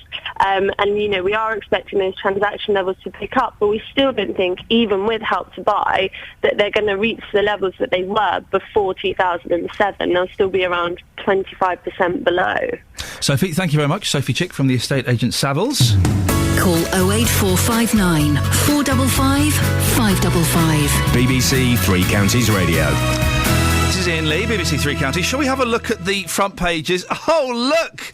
There's Prince William. Playing football with a man, Michael Owen. He's playing football with a man, Michael Owen, there. Isn't that great to see a couple of millionaires having fun? Good for them. Bravo, bravo. Millions to profit from Royal Mail share sale. Small investors applying for minimum allocation, likely to make more than £250. Well, this goes against what I read yesterday, and I can't remember what paper it was in, that said that the smaller people, like you and I, the man on the street, on the Clapham omnibus, buying shares in Royal Mail will suffer because we won't be able to buy that many. But according to this, we'll make a fortune. Help to Buy mortgages on offer to thousands of people. We've been talking about that. Oh, the Times have got a fantastic picture of Prince William. You can't see him with the football man Michael Owen, but he's holding two balls. Footballs.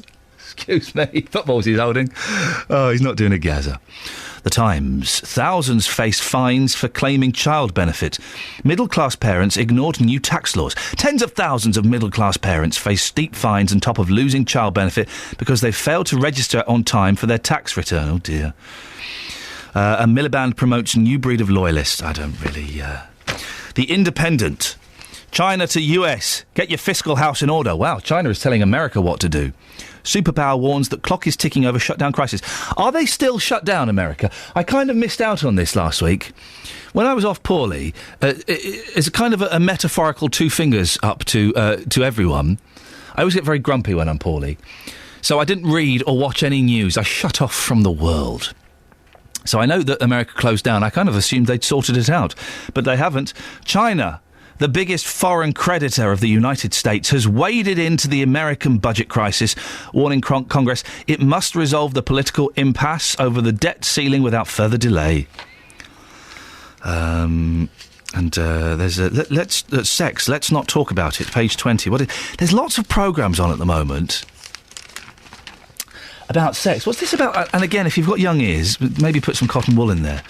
What's this about a sex cube? Have you heard this about a sex cube, a sex box? It's a TV programme on Channel 4 where a couple go into this box, this cube, and they, and then they come out and talk about it to Mariella Frostrop. That's TV these days? Whatever happened to the Crystal Maze? Titillation that masquerades as serious television. Every generation likes to think it has more sophisticated attitudes to sexual behaviour than those of the past. Well, thanks to Channel 4, this is it. Campaign for Real Sex Season. Have the sharp pleasure of... Why would anyone want to do that? You go into a box, you have it off, and then you come out and you talk about it to the woman who does the book club show on Radio 4. Apparently it's got a sensible aim. It aims to reclaim sex from pornography. Yeah, right. Do you remember the old... What was the green triangle? You're old enough to remember this. I think, producer Tara. Do you remember the green triangle that they used to show on Channel 4? Did that mean it was pornographic, or what did that mean? Well, I think the green triangle was just Equality Street, wasn't it? You're so much like my mum. No, they used to... That was her favourite of all the Quality Streets, by the way. I can never quite understand it. Didn't they... Was it green triangle or a red triangle? And I remember staying up late at night as a 14-year-old boy. What, it would come up on the screen? Yeah. Just to advise you? It meant that... It meant it was going to be a little bit mucky, I think, was the premise. I don't know. You're such a girl. I didn't sit up and watch programmes like that, waiting for the triangle to come on the screen. OK, well, I did. If anyone knows, 08459 455 555. What was the triangle? There was a green triangle. And it was supposed to be it meant it was a mucky season. It must have been 26 years ago. I was disappointed by its muck, if I'm completely honest. Let's have a look. The Guardian. Hope of malaria vaccine within 2 years after successful trials, and plunge in language degrees blamed on A-level marking. The Daily Express has got an amazing front page. Maddie will find her alive. Well, that's wonderful. They're going to find Madeleine McCann alive. Then you read the next bit. New British police investigation gives us hope, says parents. OK, so that's the parents expressing their hope and their optimism. Well, good for them, but Daily Express, naughty front page. Naughty front page. It says something that... It implies something that isn't true. The parents of Madeleine McCann say they've been given fresh hope of finding their daughter alive. Jerry McCann said he and wife Kate are optimistic a Crime Watch appeal will lead to a significant breakthrough in the case. So we've gone to we'll find her alive to optimistic. Daily Express, very, very naughty. Daily Mail, how wearing socks in bed can cure a low libido. Aha. Human right to make a killing. A damning dossier reveals taxpayers' bill for European court payouts to murderers, terrorists and traitors. And The Sun, there's a girl with her pants falling down. You've done some research, producer Tara. You've actually done some... Well, I don't want to say some work. That sounds rude, but you've actually done some work. Cheeky. So yes, cheeky. Go on. The green triangle. Work. It's actually red. Oh. I presume in your mind you thought it was green because it meant green for good. Go! Go! Ready, steady, go! And it was used by Channel 4 in the late 80s, and it meant that you had to view it with special discretion. Yeah, I was very discreet, let me say. Thank you very much indeed. But there we go. 08459 455 555. You can go to Facebook, we're talking about red triangles, and give us your stories about your first kiss, please. Facebook.com/BBC3CR. I'm Iain Lee. This is BBC Three Counties. Let's get the travel news now with Adam. Travel news for beds, cards and bugs. BBC Three Counties Radio. Cheers, Ian. We start off with traffic on the M1 northbound trying to leave London and head up into Hertfordshire this morning. The M1 northbound has been blocked by an accident just before Edgware at junction 4, and that's solid back to the London Gateway services. Police are holding the traffic while they attend to a car that's hit the central reservation. Now, on the southbound M1, we've got a partial blockage. This is an accident with 4 vehicles involved between Redbourne and Hemel Hempstead, junction 9 and 8. Congestion back at least as far as Luton at junction 10. We are awaiting further confirmation on how many lanes of the motorway are actually blocked through there. So if anyone's driven past it and you can see what's going on, if you can give us a quick phone call, 08459 455 555, of course, if it's safe for you to do so. The A5 southbound, very slow as you go through Dunstable and down toward Redbourne as people try and avoid the M1. Problems on the A1M southbound. There's reports that it's a partial blockage, a broken down lorry on the roundabout at junction 10, which is Stotfold and Baldock. We're hearing it's broken down on the roundabout as you join from the end of the motorway there. Also delays further down the A1M in the usual spots, so past Hitchin and towards Stevenage, and then approaching London and the M25. Onto the M25 then, stop-start traffic from the M11 through to Enfield, M1 round to Watford and Maple Cross to the M40. We're also hearing reports of an overturned car. This is on the High Street in Westerning, the A5120, on the roundabout as you come toward Flitwick Road. Adam Glynn, BBC Three Counties Radio. Across beds, hearts and bugs. This is BBC Three Counties Radio.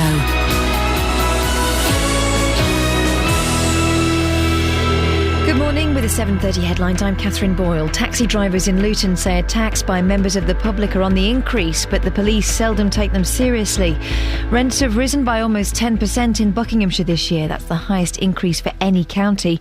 And an organisation that represents senior clinicians in accident and emergency units says excessive pressure on staff could be putting patients at risk. Three Counties Sports. BBC Three Counties Radio. Ashley Cole will miss England's World Cup qualifier against Montenegro on Friday because of a rib injury. Everton's Leighton Baines is now favourite to start at left-back, as Ian Dennis reports. If there's one area of the pitch where Roy Hodgson is blessed in terms of talent to provide cover, then it's left-back. However, it's still a setback for England because Ashley Cole demonstrated only last month in Kiev his outstanding ability in crucial matches. Fortunately, Hodgson can call on the excellent Leighton Baines, who's in line for his 15th and most important start yet for his country.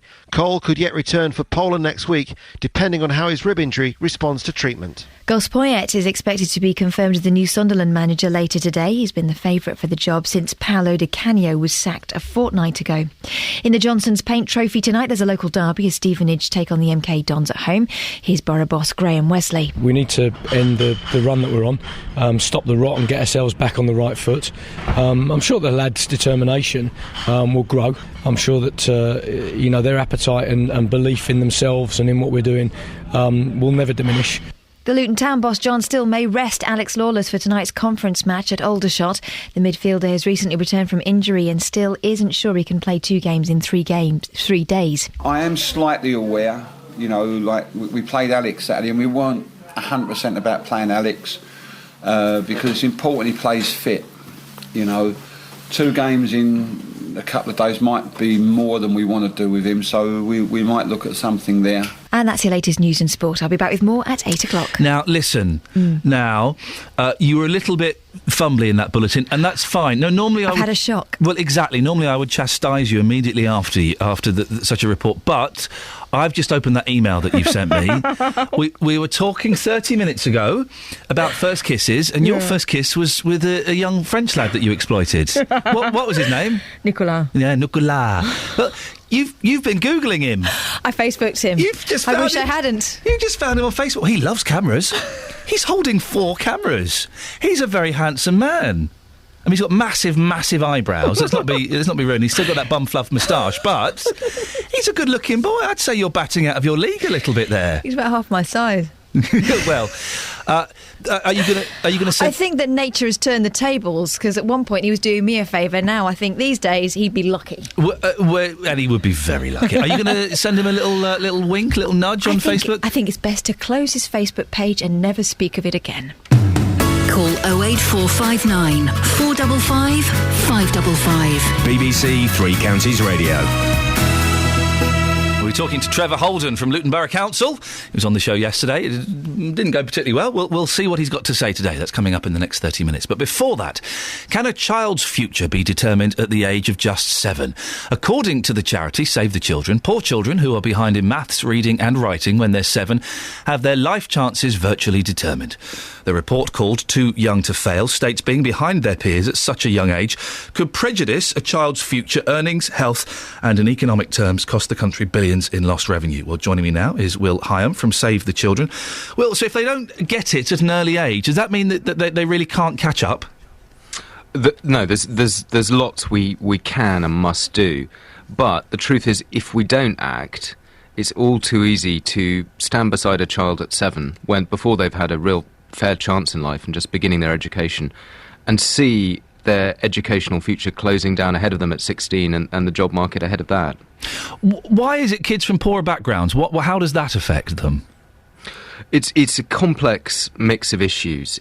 We know from a parent survey of parents of young children that we did that parents are under huge financial pressure right up to middle incomes. So that hits music lessons, school trips. We also find that working parents with less money are under huge time pressure. And it means too that we know that in some parts of the country, schools and areas are better at helping top up what teachers do in the classroom and make sure that children at 7 are starting with their reading. So who is it down to? Whose responsibility is it more, the schools or the parents, Will? I don't think it's about blame. It's about what we know works. And we're launching today, for example, Born to Read, which is a volunteer reading programme that will help 23,000 children over the next 5 years. And that's about people sitting down, volunteers, spending time over a year really helping one-to-one children between 7 and 9 with their reading. And I was visiting a programme last week, and it's amazing the pride the children have in how they've come on, how keen they are to show it, the pride on the volunteers' face. That reaching out to parents, helping them in teaching their children, really topping up what parents do at home and what teachers do in the classroom. But parents from poor families can still teach their kids to read. That doesn't cost anything. Absolutely. And our survey of parents shows how important parents of all income levels know that is. But the facts are staring us in the face that at 7 we are seeing huge numbers of children from poorer families and some from better off families falling behind before they've even had a fair chance in life. Well, thank you very much indeed. Will Hyam from Save the Children. Call 08459 455 555. BBC Three Counties Radio. It's going back to what Catherine was saying. It's a very dangerous game, dear listener, to go onto Facebook and look up exes, first kisses. It's a dangerous game because you either spend a lot of time sitting there going, "Oh, look at her. She's turned for the worse. Dearie me. Thank God I got out when I did. Thank God she dumped me when she did and broke my heart because I'm winning now. I'm the successful one now." Or you have the opposite reaction and you go, "Oh, blimey, she's got welfare. That's not fair. How did that happen?" It's a very, very dangerous thing. I'm looking at the one comment that someone's put about first kiss on Facebook. It's very rude. The lady tasted of fags. Nice. Went back for seconds, though. I was 14. It was wicked. And that's the censored version, dear listener. That's the censored version, for goodness sakes. 08459 455 555. I briefly alluded to the front page of The Sun, where it's a young lady with her pants down. It's some girl who's caught trying to steal the other one from One Direction. Not the haircut. It turns out there's more than one boy in One Direction. She's stolen his pants, and they are falling down. Well, what must her mother think? For goodness sakes. And a Sun exclusive. 2012, Paralympic Weir storms to 4 gold medals. 2013, he's refused home with a downstairs toilet. Hell for hero. Oh, I see what they've done there. Paralympic hero David Weir has to drag himself upstairs by his arms to the toilet because housing chiefs won't give him a home with a downstairs loo. Well, yeah, it's sad, isn't it? That's the state of play for a lot of people. The mum of Paralympic legend David Weir yesterday said it was a national disgrace. The wheelchair-bound athlete is being refused a home with a downstairs toilet. He's a national hero, but he can't find a decent house and the council aren't helping. Well, I would put it to one side, the fact that he did well at sports. That shouldn't allow him to jump the queue, should it? He's simply too good to have a nice house. He's not a jailbird or a junkie, so as far as they're concerned, he's got to make do with what he's got. And yes, of course this gentleman should have a downstairs toilet. Of course he should. That's a basic. But then so should thousands, if not millions, of other people in this country. We shouldn't just give it to him because of his record breaking. After the games, Roundshaw said they had a 3-bedroom house going, but then told us we couldn't have it because they did not want it to look like they were showing favouritism. Oh, there you go. First kisses. We've been talking about first kisses this morning. Pam Ayres has been banging on about hers in one of the papers, saying it was pretty horrible. Happened when she was 13, and it wasn't that exciting. Lots of big rubbery lips and saliva. My first was when I was 15, and it was fantastic. Well, Jane Butterworth is a former agony aunt and a relationship expert. Morning, Jane. Well, good morning to you. We put a lot of... there's a lot of pressure on us as we approach our first kiss, isn't there? Well, there certainly is. And, I mean, nobody actually tells you how to do it. And so it's a real hit-and-miss thing. So no wonder it was bad for the first time. I must say, it wasn't for me. It was jolly nice. Well, can you remember your first one? How old are you and where was it? I was 14, and it was a car park in Slough, which was... desperately romantic. Hang on a minute. Which car park in Slough? Not the bus station? Do you know, I think it was. That was where... It wasn't you, was it? No, mine was with her. My first kiss was on the steps of Slough bus station. Oh, how funny. Isn't that funny? Well, it obviously got something going for it if we both had our first kisses there. And how was it as a kiss? Was it good? Was it awkward? It was pretty jolly good, but then I'd kind of fancied this bloke for quite a long time. Yeah. So, even if it had been pretty jolly bad, I think I might have sort of thought, great. Yeah, my first one was with a girl called Kerry, who I'd fancied for years. And let's just say, politely, she'd kissed a few more blokes than I'd kissed girls. I was in expert hands. And it was wonderful. And I remember kind of floating home after that. Well, ditto. But then, when I was an agony aunt, people used to write to me, usually young boys, it has to be said, and said, look, I'm going to have to kiss her. And, oh, dear, I'm so frightened. And I'd say, well, practice, practice, make a fist out of your hand and practice kissing the side of it. What, like kissing the hole? Well, more or less, yeah. That's what I used to practice on my pillow. Would you recommend that?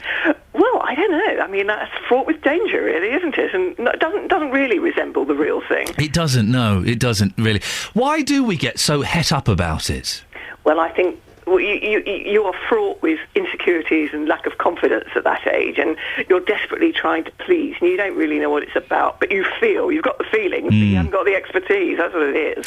There's always that, and again, we have young ears listening, so I'm going to tread delicately, but I do remember having the conversations with friends. So what do you do with the tongue? Well... I know now. I've worked it out now in the last few years, but there's always that. So where does your tongue go? What, you touch tongues? Ugh. I think for the first time you just kind of check out, wait and see. Yeah. There's nothing more off-putting than something that's sort of rather intruding, if you get my job. Yes. And it's forcing its way in and you don't really want it to. And is it boys or girls? I seem to remember the girls, again, I grew up in Slough, but the girls having a kind of savvy about them around this kind of thing, and it was the boys that were more apprehensive. Well, girls have more emotional intelligence, perhaps, at that age. They tend to. So maybe that's it, and they're expecting the boys to make the lead, They're expecting them to make the first move. They're not going to make the first move. And that puts a lot of pressure on a boy. It really does. I remember my second... listen, I'd lived a very sheltered life. My first kiss was at 15 with Kerry. Then she dumped me. And then my second kiss was at 17, again with Kerry, because we got it back together. But I remember that I'd eaten a load of Monster Munch for the second kiss. Oh, not good. No, not good. They were the onion ones, pickled onions. Oh, terrible. No, I know. But fair play to her, she went with it. And the things like that can ruin an experience and put you off for a while, can't they? Well, they can indeed, and I think that's probably what a lot of young people don't realise, that your breath has to be really pristine, really smelling and lovely. Jane, I appreciate your help and your advice this morning. How funny, we both shared our first kisses, not with each other, but at the same location, Slough bus station. which is gone. They've knocked it down now. I was there the other day and it's gone. I could not go and gaze wistfully at those romantic steps and think back on what had happened. I remember I wore a new shirt and new trousers and I'd left the label on them. How embarrassing was that? Very embarrassing, it turns out. 08459 455 555. If you want to share your stories of your first kiss, you can also go to the Facebook page, facebook.com/BBC3CR, or you can send me a text, 81333. Start your text 3CR. We'll get Justin Dealey's story about a first kiss a little bit later on. He started at 9. At 9? I'm thinking back, I could have had my first kiss at 10. I was in several situations with a girl called Sonia where we could have done. We used to go and sit under the slide just near the school playground, and I couldn't. Colin Nelson was off snogging Karen Young like nobody's business, and I was just sat there with Sonia going, we should probably go back to school now. Terrified. Can you imagine that? Me being terrified around something like that? Yes, I'm sure you can. 08459 455 555. It's 7:45. Let's get the travel news now. Here's Adam.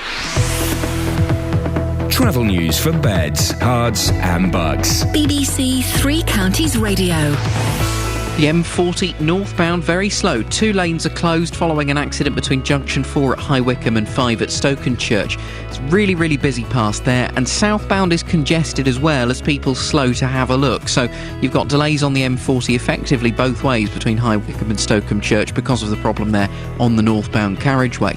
The northbound M1, as traffic leaves London, there's still 1 lane closed for recovery work after an accident just before Edgware at junction 4. Traffic was held for about 20 minutes through there, but 2 lanes reopened in the last sort of 5 or 10 minutes. Southbound, so coming toward London on the M1, we've had an accident a little bit earlier. 4 vehicles involved between Redbourne and Hemel Hempstead. Everything there is reopened now. The vehicles were moved out of the way, but there's still a lot of congestion with delays from Redbourne toward Hemel Hempstead and congestion back to Luton Airport at junction 10. Southbound on the A5, delays through Dunstable and down toward the M1 at Redbourne as people had been avoiding the M1. Through Westerning, the High Street has reopened. This is the A5120. We did have reports of an overturned car this morning. It looks like that may well be gone, but if you can update us, of course, 08459 455 555. To the A1M and southbound, the broken down lorry is gone. It was on the roundabout at Stotfold and Baldock junction 10. Delays, though, as you continue down the A1 toward London past Stevenage, and heavy traffic on the M25 through the roadworks. Adam Glynn, BBC Three Counties Radio. Thank you, Adam. 7:46. It's Tuesday, the 8th of October. I'm Iain Lee. These are your headlines on BBC Three Counties Radio. Taxi drivers in Luton say attacks by members of the public are on the increase, but the police seldom take them seriously. Rents have risen by almost 10% in Buckinghamshire this year, the highest increase for any county. In sport, Ashley Cole will miss England's World Cup qualifier against Montenegro on Friday because of a rib injury.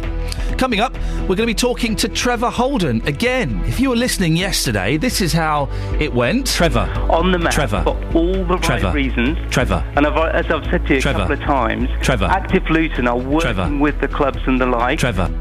Well, Trevor's coming back today to maybe clear up a few things about Splash returning to Luton and how this will affect users of the Sports Village. We'll talk to him after we get the weather with Kate Kinsella.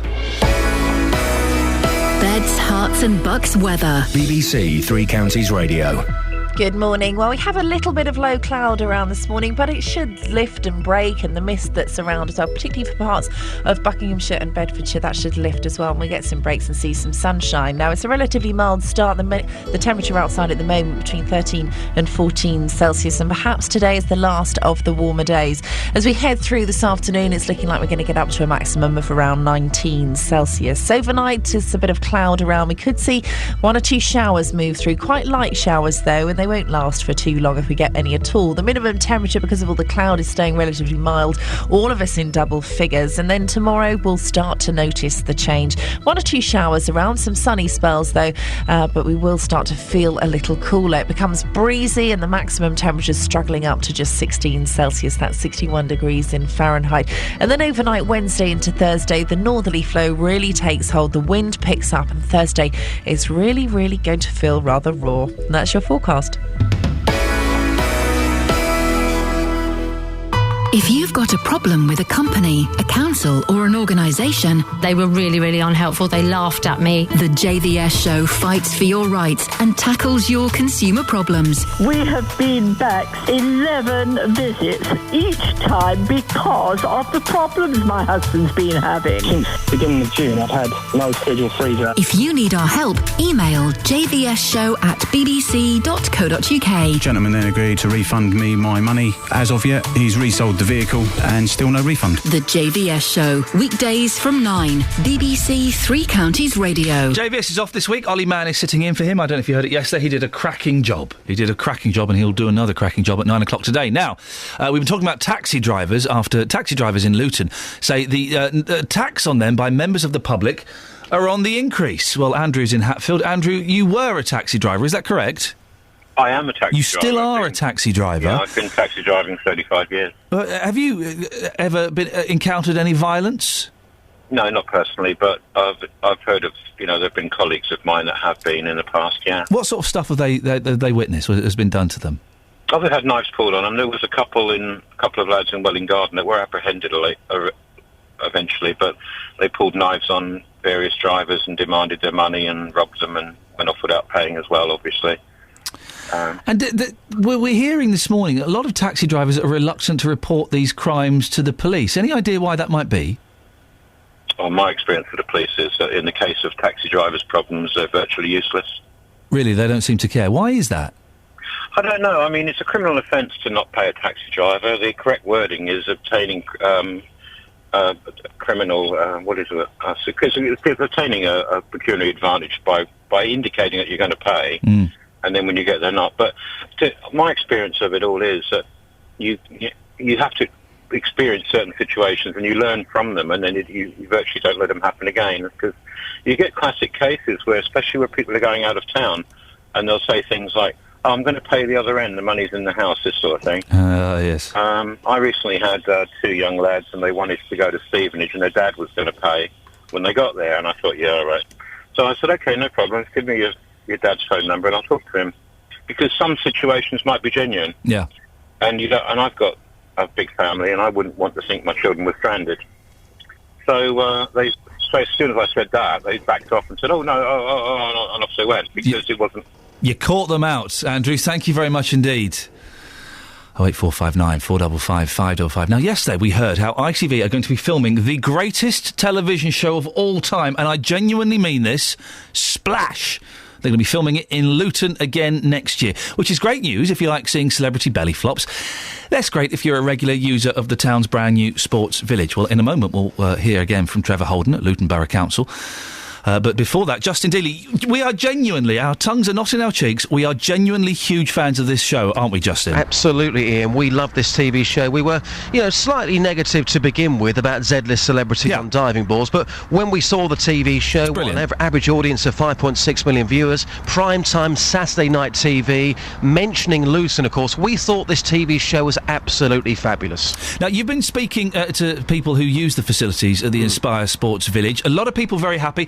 Some weren't too happy, were they? No, they weren't. Those that aren't happy are not happy because come January, people won't be able to use the main pool there on a Friday or a Saturday whilst filming takes place. People feel that they are entitled to some form of cashback, and here's a brief recap of what members have had to say. I'm not very pleased, at the end of the day. I pay a year membership, and I like to use the pool whenever I feel like it throughout the year. And if I can't use it, I'm not going to be pleased. They don't give a toss about sportsmen in this town, not just for swimming. Well, to be fair to people that pay for it, and if people have paid to use the pool and they're making money, then they should refund some of the money back to us to compensate. So how much money are you paying every month then? £110 a month we pay for them to swim at the pool. And when you spoke to the powers that be and you said, look, I'm paying this fee every single month, we can't use the pool on a Friday or a Saturday, I think I deserve some money back, what did they say to you? they said tough, and they promised us actually that some of the children could go on and visit. They were invited to Crystal Palace to meet Tom Daley, and then they cancelled at the last second and said that the children couldn't go after all. So, and it had already been arranged. Obviously, the children were excited. So some people are very upset that it's potentially costing their money. They're losing money. Absolutely. You know, if they're paying a membership, you know, if they're paying that week in, week out, month in, month out, year in, year out, whatever you want to call it, you know, they're saying, well, we are paying for a service and we don't feel we are getting that, because if we want to use the pool on a Friday or a Saturday, we should be allowed to do that. We don't really care about Z-list celebrities coming to our town. We want to be getting exactly what we're paying for. OK, Justin, stay there. We may come back to you in a little bit. Thank you. I tried to find out if people would be entitled to some money back if they can't use the pool on certain days. This is on yesterday's show, but Trevor Holden, the Chief Executive of Luton Borough Council, wouldn't or couldn't or maybe didn't understand my question. Here's a brief reminder of what happened on yesterday's show. I didn't avoid the question. I said right off from the start, Active Luton are planning to reschedule as much of the training facilities as possible, and I don't know what arrangements they've got in place with the individual clubs, but there's a much longer lead-in time to plan to just make sure the disruption is as minimal as possible. Trevor, again, with the greatest respect, you are avoiding the question. I'll try it again. If that lady is paying £100 a month for her children to swim at that pool, and she is being denied access to that pool that she is paying for, then she is surely entitled to some... If she's not getting the service that she's paid for, then surely she's entitled to some form of money back, isn't she? Iain, let me try again. £26 million pool, paid for by the people of Luton. This is a really, really good opportunity. And on it went. Well, Trevor Holden, he's a good sport. He's come back this morning to try and explain the situation. Morning, Trevor. Iain, good morning. Good morning to you. So, what's the situation? OK, look, based on yesterday, I can tell you that most lessons take place in the community pool, which is not being used for splash. But if lessons which take place in the competition pool cannot be rescheduled and are cancelled, then full refunds will apply for any lessons that are affected. There we go. Fantastic. OK, I didn't know that yesterday, but I know that today, and I'm able to share it with you today. Well, I'm glad that we've sorted that out, so we can get on celebrating the joy of Splash. One final quick question, though, yeah. Trevor. How much are you getting from the TV company for the hiring of the facilities? Well, any payment, you know, as I said yesterday, any payment goes to Active Luton, which is non-profit making, and is reinvested in the facilities and Active Luton's offer to the town. But you know, contractually, I can't tell you even if I knew what that figure was, but that's a matter for Active Luton and the promoters. Why is that in the contract that you're not allowed to say how much you're getting paid? That seems an odd thing, particularly when it's, you know, council taxpayers, as you said, have paid for the facilities and they are being shut out at certain times. It does seem odd that you can't tell them how much... I think that's, and this is conjecture on my part, but I think that's around the promoters and them wanting to make sure they can compete for best possible price if they go somewhere else next time or the time after. But what is really, really good news is, as you rightly said, we get the facility in the front line of the media, and it just boosts figures and usage for the people of Luton, which is really good. It's significantly less than last year, isn't it? I don't know, Iain. I really, really don't know. Because I know that they were looking at going to the Olympic pool, and rumours have been spouted. Rumours have been passed around, shall we say, that Luton had to come in with a much better offer. You are better informed than me. There we go. Listen, who are we? Do we have any idea what celebrities we're going to get in there this year? Have they said anything? Well, I think you were on TV last night, and I thought that was maybe a prelude, you being one of the divers. Listen, I'm not shameless about this, Trevor. I got in touch with them. I heard nothing back. I'd be well up for that. I'd be totally up for that. Was that the photo of you in your Speedo? Did you send that in or not? That may have been the thing that scared them off in the end. Well, Trevor, listen, you're a good sport for coming back on. I appreciate it. Cheers, Iain. Thank you very much indeed. We sorted that out. Trevor Holden, Chief Executive of Luton Borough Council. I think that's sorted that out. We've been trying to find out how much they're getting paid for the use of the pool. We're getting closer, shall we say? We're getting closer. I suspect it is significantly less than they were paid last year, because ITV and the production company said, well, we could have a little look at the Olympic pool. And you can just hear the bosses at Luton Borough Council go, no, hang on a second. We'll do it cheaper. But listen, there will be some negative aspects to Splash, and we will cover them honestly and openly. Don't worry about that. If people are affected adversely, we will, of course, on this station, be looking at them. But But my cards are on the table. I think Splash is flipping brilliant. I am very excited by it. I would totally be up for it if they asked me to do it and pay me a lot of money. And I think it's wonderful that it's coming here. It's wonderful. Can we have some tickets, please? 08459 455 555 if you want to give us a call. How could you not celebrate the wonder that is the Mighty Splash? My favourite bit is not just watching Omi Jalili jumping off a diving board, it's the synchronised swimming. They do it to pop songs. Wonderful. Travel news for beds, cards and bugs. BBC Three Counties Radio. On the M40, 2 lanes are closed northbound following an accident with a lorry and a car involved. This is between Junction 4 at High Wycombe and 5 at Stokenchurch. It's lanes 2 and 3 of the motorway that are shut. Traffic is pretty busy back to Junction 4. You're only getting past in lane 1 past that one. And of course, southbound past the scene is also slow as people slow down to have a look. So do expect delays on the London-bound side around Junction 5 to 4 as well. Northbound M1 as traffic leaves London coming up into Hertfordshire, still queuing because of recovery work after an accident at Junction 4 Edgware just before there. Congestion is back to the London Gateway services and 1 lane is still closed. M1 southbound, this is delays as you come from Luton down toward Redbourne, and it's because of an accident earlier. The accident's been moved off the carriageway, but there's still a lot of congestion. A5 is busy as well as people have been avoiding the M1. M25 looking slow through the roadworks anti-clockwise. Adam Glynn, BBC Three Counties Radio. Thank you, Adam. So Catherine Boyle's first one with a hairy French boy. Justin Dealey first did it when he was 9. And mine was on the bus station steps of Slough bus station. Where and when did you have your first kiss? Local and vocal across beds, hearts and bucks. This is BBC Three Counties Radio.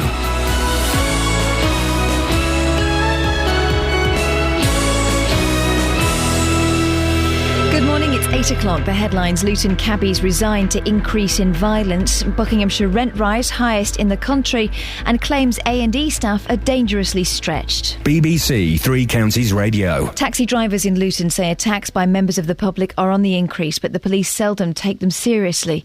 The cabbies told this programme they'd experienced varying levels of violence, but had largely given up reporting the incidents due to a lack of police response. Private hire driver Lewis Williams has been calling for action on a similar problem in Bedford and says communication is key. Making sure that they understand each other's needs. For the police to understand the needs of the driver when they make a call, but for the drivers to understand why it may be that sometimes the police can't come out. For example, if somebody's done a runner, there's no point in the police attending because the person has already gone. But at least if it's reported, we get an idea of where the problem areas are. The cost of renting a home in Buckinghamshire has risen by almost 10% in the past year, the highest increase for any county. That's according to the Valuation Office agency, who say private rents increased by £75, which is well above the national average. Meanwhile, banks have begun to give details of the mortgages they'll offer under the government's expanded Help to Buy scheme, which is designed to help people who can only afford small deposits to buy a home. MPs on the Treasury Select Committee have repeated their warning that the measure could raise house prices rather than encourage more building, but the Chief Secretary to the Treasury, Danny Alexander, rejected this suggestion. The numbers of first-time buyers in the housing market are at a low when you look back over history. You know, less than half of the numbers of first-time buyers compared to the rates in the early 2000s. We are seeing still the number of transactions much lower than the historical average. And look, if the government wasn't doing anything to help people build more houses, then there might be some validity to the criticism. The celebrity diving show Splash is set to return to our screens in the early part of next year and will once again be filmed at Luton's Inspire Sports Village. In the last few minutes, the Chief Executive of Luton Borough Council, Trevor Holden, has told Iain Lee that most classes will be using the community pool, which will not be used by the production company, but any others affected by the filming of Splash will be receiving a full refund. Residents living near the Luton to Dunstable guided busway may be eligible for compensation for excessive noise. People living in Loudon Close have been complaining about the sound made as the buses move between rails on the £90 million route. And South West Bedfordshire MP Andrew Selous says engineers are hoping to solve the problem. If the worst comes to the worst and they can't make sufficient improvements, then as with any big transport project of this nature, there is a contingency fund and the possibility of compensation. In sport, Ashley Cole will miss England's World Cup qualifier against Montenegro on Friday because of a rib injury. And the weather mainly dry with increasing cloud but still warm with a top temperature of 20 degrees Celsius, that's 68 Fahrenheit. Get the latest news and sport online at bbc.co.uk/3 counties.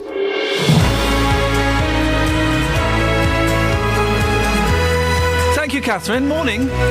It's Iain Lee, BBC Three Counties Radio. It's 3 minutes past 8. Can you believe it? It's the 8th of October. It was July the other day, wasn't it? It will literally soon be Christmas. Fantastic. Lots coming up between now and Ollie Mann, who's sitting in for JVS at 9 o'clock, including taxi drivers in Luton say attacks on them by members of the public are on the increase. And some of the stories really are absolutely incredible. We'll hear some of those in a few minutes. According to a charity, poor children who are behind in maths, reading and writing when they're 7 have their life chances virtually determined. And your first kiss, never particularly glamorous or exciting. No, it is exciting, but it's not glamorous. Where and when was it? Facebook.com/BBC3CR. Send me a text 81333. Start your text 3CR. Or you can give me a call 08459 455 555. Across beds, hearts and bucks. This is BBC Three Counties Radio. Am I the only person that's never seen Downton Abbey? I think I'm the only person. You've not seen it either, but the producer Tara's not seen it.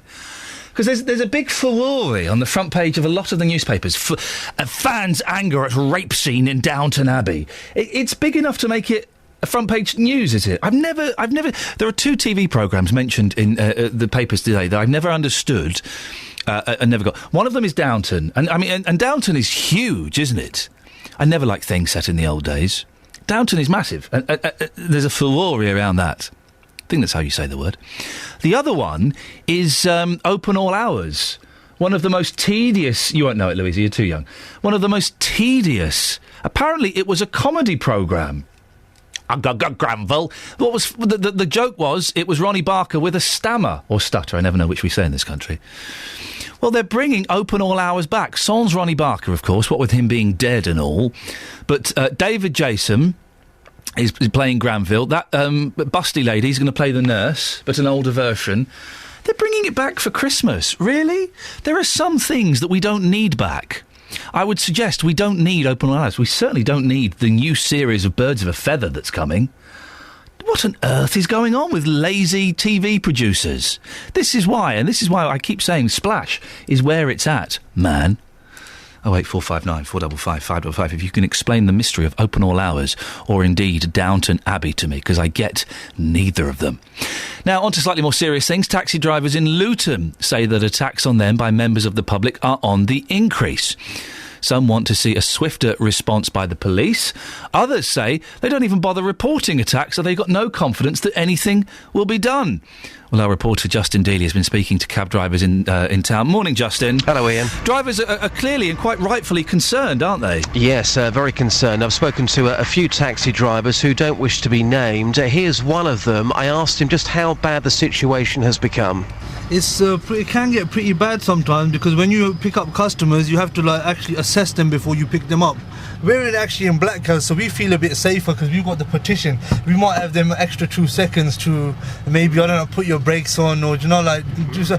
But if you're in a private hire vehicle and you've actually got them sitting next to you, you've had it. So what's the worst case that you've come across then with somebody inside your cab? Have you been attacked yourself? Well, yeah, I've had 1 or 2 scuffles, but the worst incident that I had about 2 months ago, I've been doing it for about 7-8 years, and the worst incident I had was about 2 months ago, where this window actually got smashed. The guys they refused to pay me. I was panicking, my heart was racing, and I was like, what can you do? I mean, that's incredible. Do you think, like most taxi drivers, the police should be doing more for you? Yeah, I reckon the police should be doing more for us, because it seems like just in this town, we don't have that power other towns have. Because, like in London and in other parts of the country, the police, you click a finger, they're there. Do you know what I mean? Obviously, they might have other certain things to be handling, more important things higher up, but we're a public service. So there's always this. It's very common now, every second, third day. Like you see it in the papers, someone's got strangled, someone's got a knife put to them. I mean, we're out here working, it's our livelihoods, we've got families to support. Got to make a living, Yeah, like, do you know what I mean? What can you do? And it does it is just blokes and women just trying to earn a few quid. It's not particularly well paid. I mean, yes, there are some shockingly bad cab drivers, of course. The ones where you get in and they say, I don't know how to get there. Oh, for goodness sakes, you shouldn't be working. But there's no reason that anyone should attack a driver. And some of these incidents are very serious, aren't they? That's right. This next clip, it is absolutely incredible. I asked this taxi driver just how common attacks are, and here's what he had to say. So many times. What's the worst case that you've come across? Dragged out, pointing a gun in my head. Yeah. You've been dragged out of your cab and somebody has pointed a gun at your head? Yeah. That's true. When was this? What happened? Last February. I didn't report it. What's the point of reporting it? No one's going to do anything about it. Yeah, that's true. So. And whereabouts in Luton was that? Biscuit Road, Milner's Way. But what about protection for yourself, though? Because you're simply trying to make a living. You've done nothing wrong. Surely the police have got to do more to help you, haven't they? That's the risk, innit? Police can't do nothing. They can do what they can when they can help us. But there's a limit they can help us, unless we do something about our cars. Put a metal sheet, just like in America. So the police, no matter what happens, you wouldn't bother reporting it because you think you're wasting your time? You're definitely right.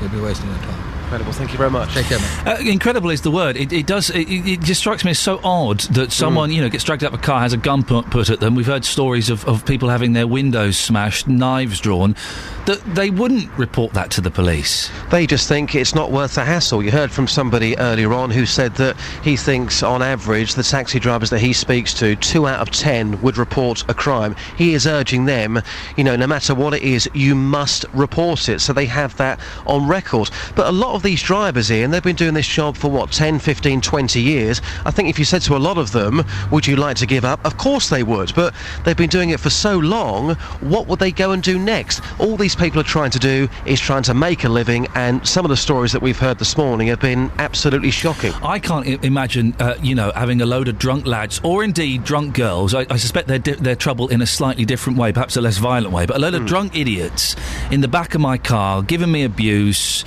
and then, that'll be £7.50, please, and then them getting out and running away. It must be quite uncomfortable. It's horrible, absolutely horrible. They're just trying to make a living. What I would say, I think we'll get even more shocking stories if we went out at the weekend, because the drivers that I've spoken to, the majority of those, they are working the morning shift or the afternoon shift. So if we went out at the weekend, I'm sure that we'd hear some horrendous stories, people trying to make a living week in, week out. These are the sort of problems that they are facing. Justin, thank you very much indeed. We'll be speaking to Justin a bit later on and finding out on his first kiss story. Well, what do you think? We've had a couple of cabbies and ex-cabbies calling up this morning.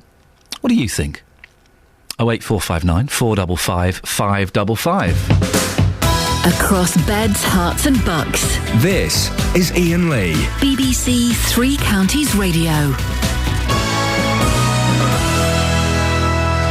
Talking about first kisses this morning, Pam Ayres. You won't remember her, kids. She was a poet. I think she had her own TV show. Is that right?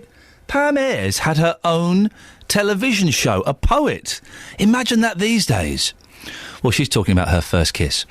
And we've had quite a few texts on this. Who's this from? Helen. My first kiss was when I was 17. I was a RAF in the RAF.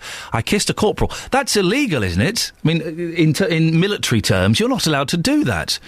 In air traffic control, called the Goldfish Bowl, the earth did move, or was it the plane doing a flyby? I loved doing a 48... Oh, look at you. I loved doing a 48-hour shift with my corporal. Yeah, I bet you did. It lasted 9 months because I then got posted to another camp. Well, was that the end of it, Helen? You couldn't see each other anymore? This is why we do not want women in the Army or the RAF or the Navy, because this is the kind of despicable behaviour that we end up having.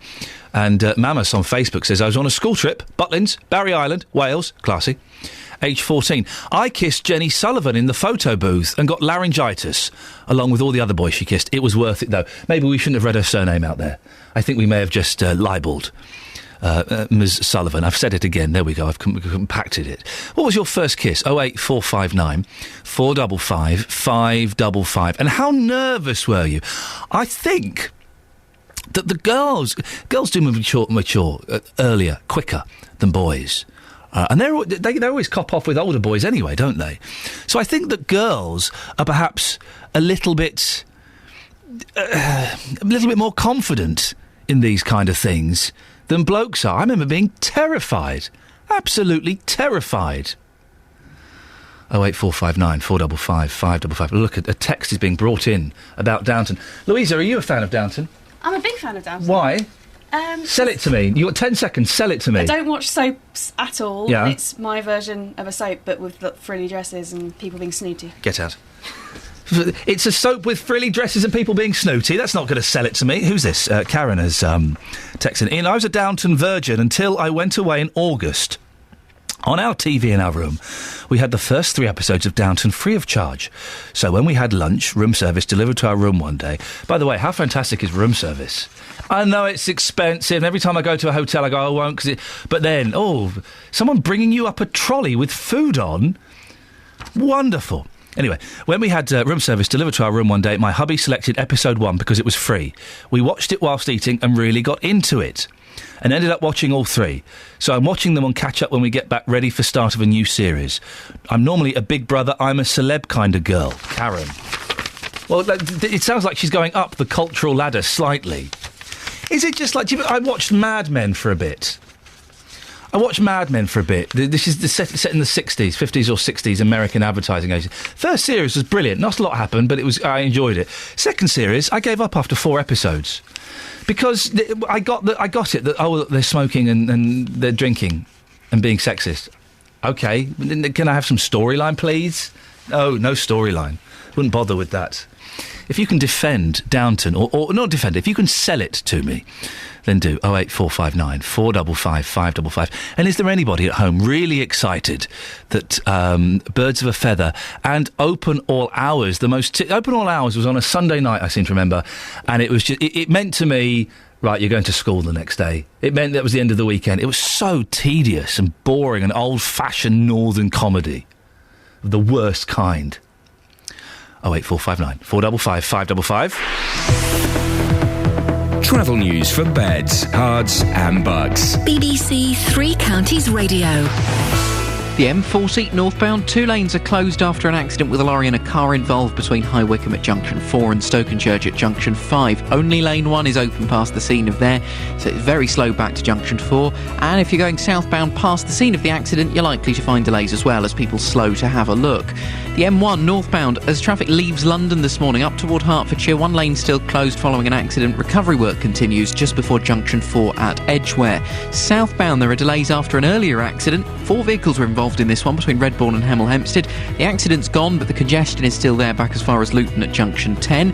Some people avoiding the M1 heading for the A5 instead, so you'll find delays from Dunstable through past Markyate and down toward the M1 at Redbourne.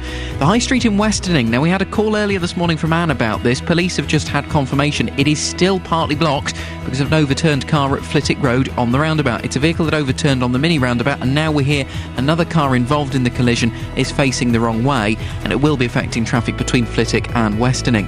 The A1M southbound still looking busy past Stevenage, also slow down to the M25, and then on the M25 stop-start traffic through the roadworks section, and as you continue around Kings Langley to the M40. Adam Glynn, BBC Three Counties Radio. Thank you, Adam.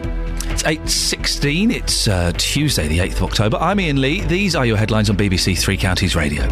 Taxi drivers in Luton say attacks by members of the public are on the increase, but the police seldom take them seriously.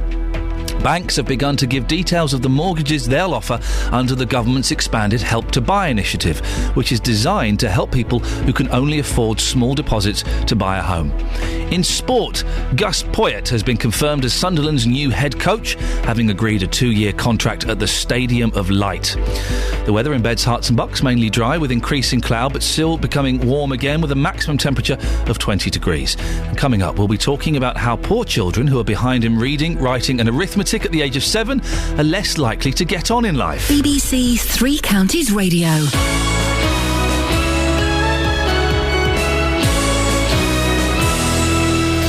Tonight, two of our local teams meet in the Johnson's Paint Trophy. Stevenage versus MK Dons. Sends Day the wrong way, and that is game over now as far as Stevenage is concerned, I'm sure. MK Dons 4, Stevenage 1. Plus, there's also Wycombe's tie at home to Bristol City. Back in towards the box, Anthony Stewart's there, wins ahead, a great goal! Wycombe lead 2-0. And Luton's league match away to Aldershot. That is a fantastic goal, and Mark Cullen's done it again! All three games live in Three Counties Sport. Tonight from 7 here on BBC Three Counties Radio. Do you know anything about sport, Ollie? Absolutely nothing. I'm saying this gentleman's name's Gus Poyet. I'm literally the worst, but you could pick a random person on the street in any country and they'd know more about sport than me. OK, I'm going to stick with Poyet. I'm happy with that. Are you happy with that? I'm happy with that. It passes the Ollie Man test. That's good. I'm trying to get people to sell Downton Abbey to me this morning. Oh, it's brilliant. Is it? I love Downton. So you strike... Are you being serious? I'm being deadly serious. Because you strike me as an intelligent, well-rounded young person who's kind of... I am. Like, don't watch sport. No, but I can't stand sport. But you watch Downton. What is it about it that's so good? It's partly just the escapism on a Sunday night. It is the classic tea-towel, picture postcard England thing. Yep. It's partly that. It's also just got some great one-liners. And who knew that if you're going to deliver a quip, do it through the mouth of Maggie Smith? But as it turns out, she's the funniest woman on television. Maybe I need to... I mean, should I be watching this? Am I missing out on it? No, you shouldn't. You should start from Series 1, Episode 1. Nuts. Because you'll know after about 2 hours of it whether it's your thing or not. And to be honest, they've never bettered the first series. 2 hours? Yeah. That's a lot of time to give. Well, not when everything's at a very stately pace and there's lots of pretty buildings and dogs and frogs. Pretty buildings, dogs and frogs, you say? Yeah. I could be in. And Ollie, you're sitting in for Jonathan Bernard-Smith. I am, having a whale of a time. Was it? Did you enjoy it yesterday? It was really fun, thank you, yes. Lots of people to talk to. Yes, felt very welcome. Some of them are quite weird. I wouldn't comment. No, you can't. But you can't. But we'll discuss it off air. But some of them are bonkers. Lots of them are very nice, though. But there are some. I just feel like I'm not in a position of maturity on the station, Ian, to be in a position where I'm slacking off the corners. No, you're right. What have you got on the show today? Well, you should have guessed from the fact that I'm wearing PVC trousers and stilettos this morning that we are in fact talking about whether sexy music videos, and I'm doing in-air inverted commas there, listeners, but you can't see them, whether sexy music videos set a bad example for young people. Pop star Annie Lennox has described some modern pop videos as pornographic. She's been telling the BBC they should now be rated like films, so 15, 18, or in some cases actually X-rated, unsuitable even for adults on the internet. The Eurythmics singer's comments were inspired by a recent performance by former child star Miley Cyrus, who has been seen simulating sex acts on stage with a giant foam hand. It's not just music videos that are getting more and more graphic, of course. It's hard to watch X Factor or Britain's Got Talent without seeing young women flaunting their bodies. So I'm asking, are we too uptight about the sexually charged performances we see on our screens, or are they causing real harm? So whatever your experience, maybe you've got young kids at home as well and you're worried about exposing to this sort of thing. Whatever your view, maybe you think we're just prudish. Pick up the phone, let me know. Do sexy music videos set a bad example for young people? Going to be discussing that from 9. You can call 08459 455 555, text 81333, email jvsshow@bbc.co.uk or tweet me at OllieMann. Do you twerk? I twerked my way down the stairs into the studio this morning. I think that's how you got the gig. It's the boss likes a good twerk. Yeah, so I've heard. And it's great exercise as well. Across beds, hearts and bucks. This is Iain Lee. BBC Three Counties Radio. 08459 455 555 is the phone number, and I caught a bit of Ollie yesterday. It's a cracking listen. He does a good job, so phone him up and be as nice to him as you can, please. Now, if you want to give us a call, you can do. We're talking about poor children this morning by the... oh, no, hang on, we're going to Help to Buy. Where are we going? I'm on the wrong thing. Look at this. I'm all over the shop there. I'm all a fluster, what with Ollie being in. I'm all a little bit of a fluster.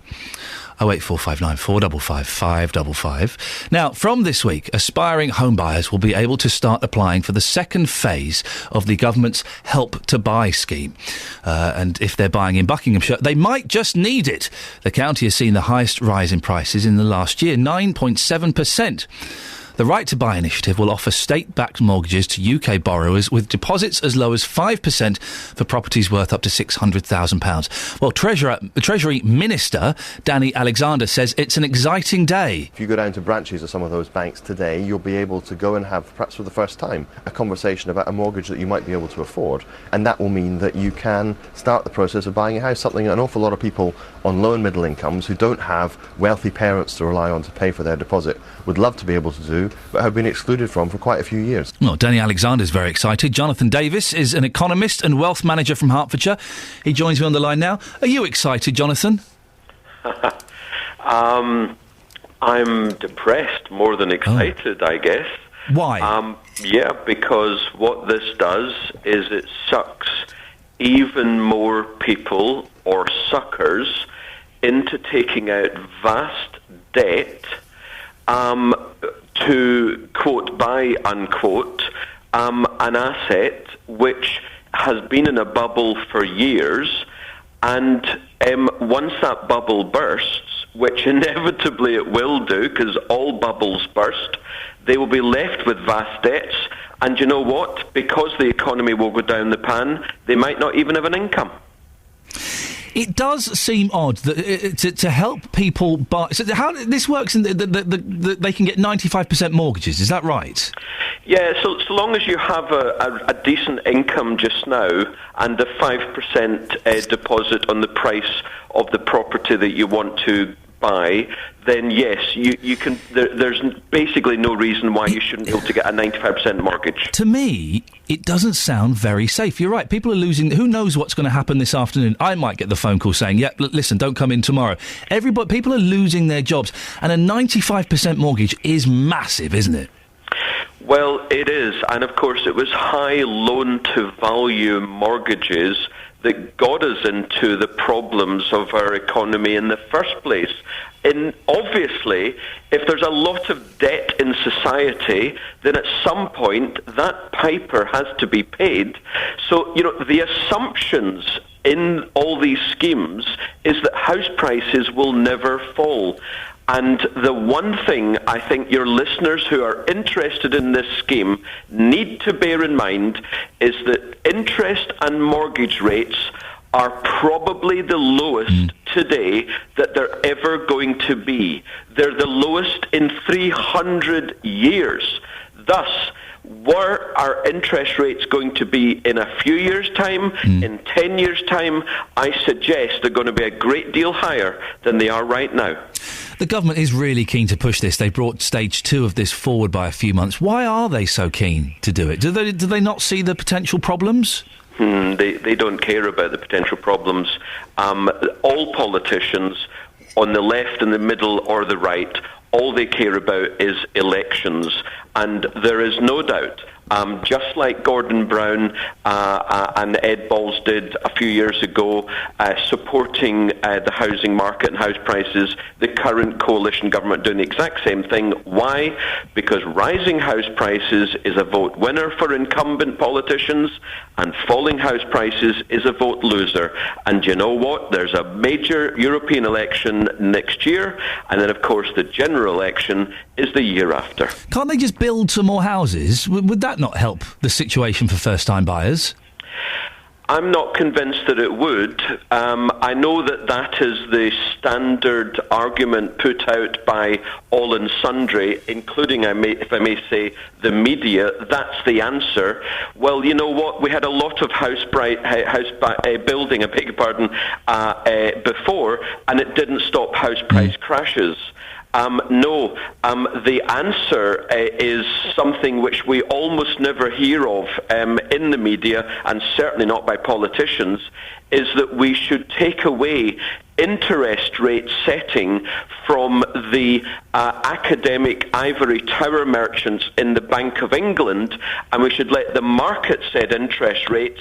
Interest rates would be higher than they are today. That would bring down house prices. That's the way to help young folk, not to increase house prices. Jonathan, final question. It's been revealed this week that rents in Buckinghamshire, among the highest in the country, increased by 9% in the last year. What does that mean for the housing economy as a whole? It doesn't mean anything for the housing economy whole.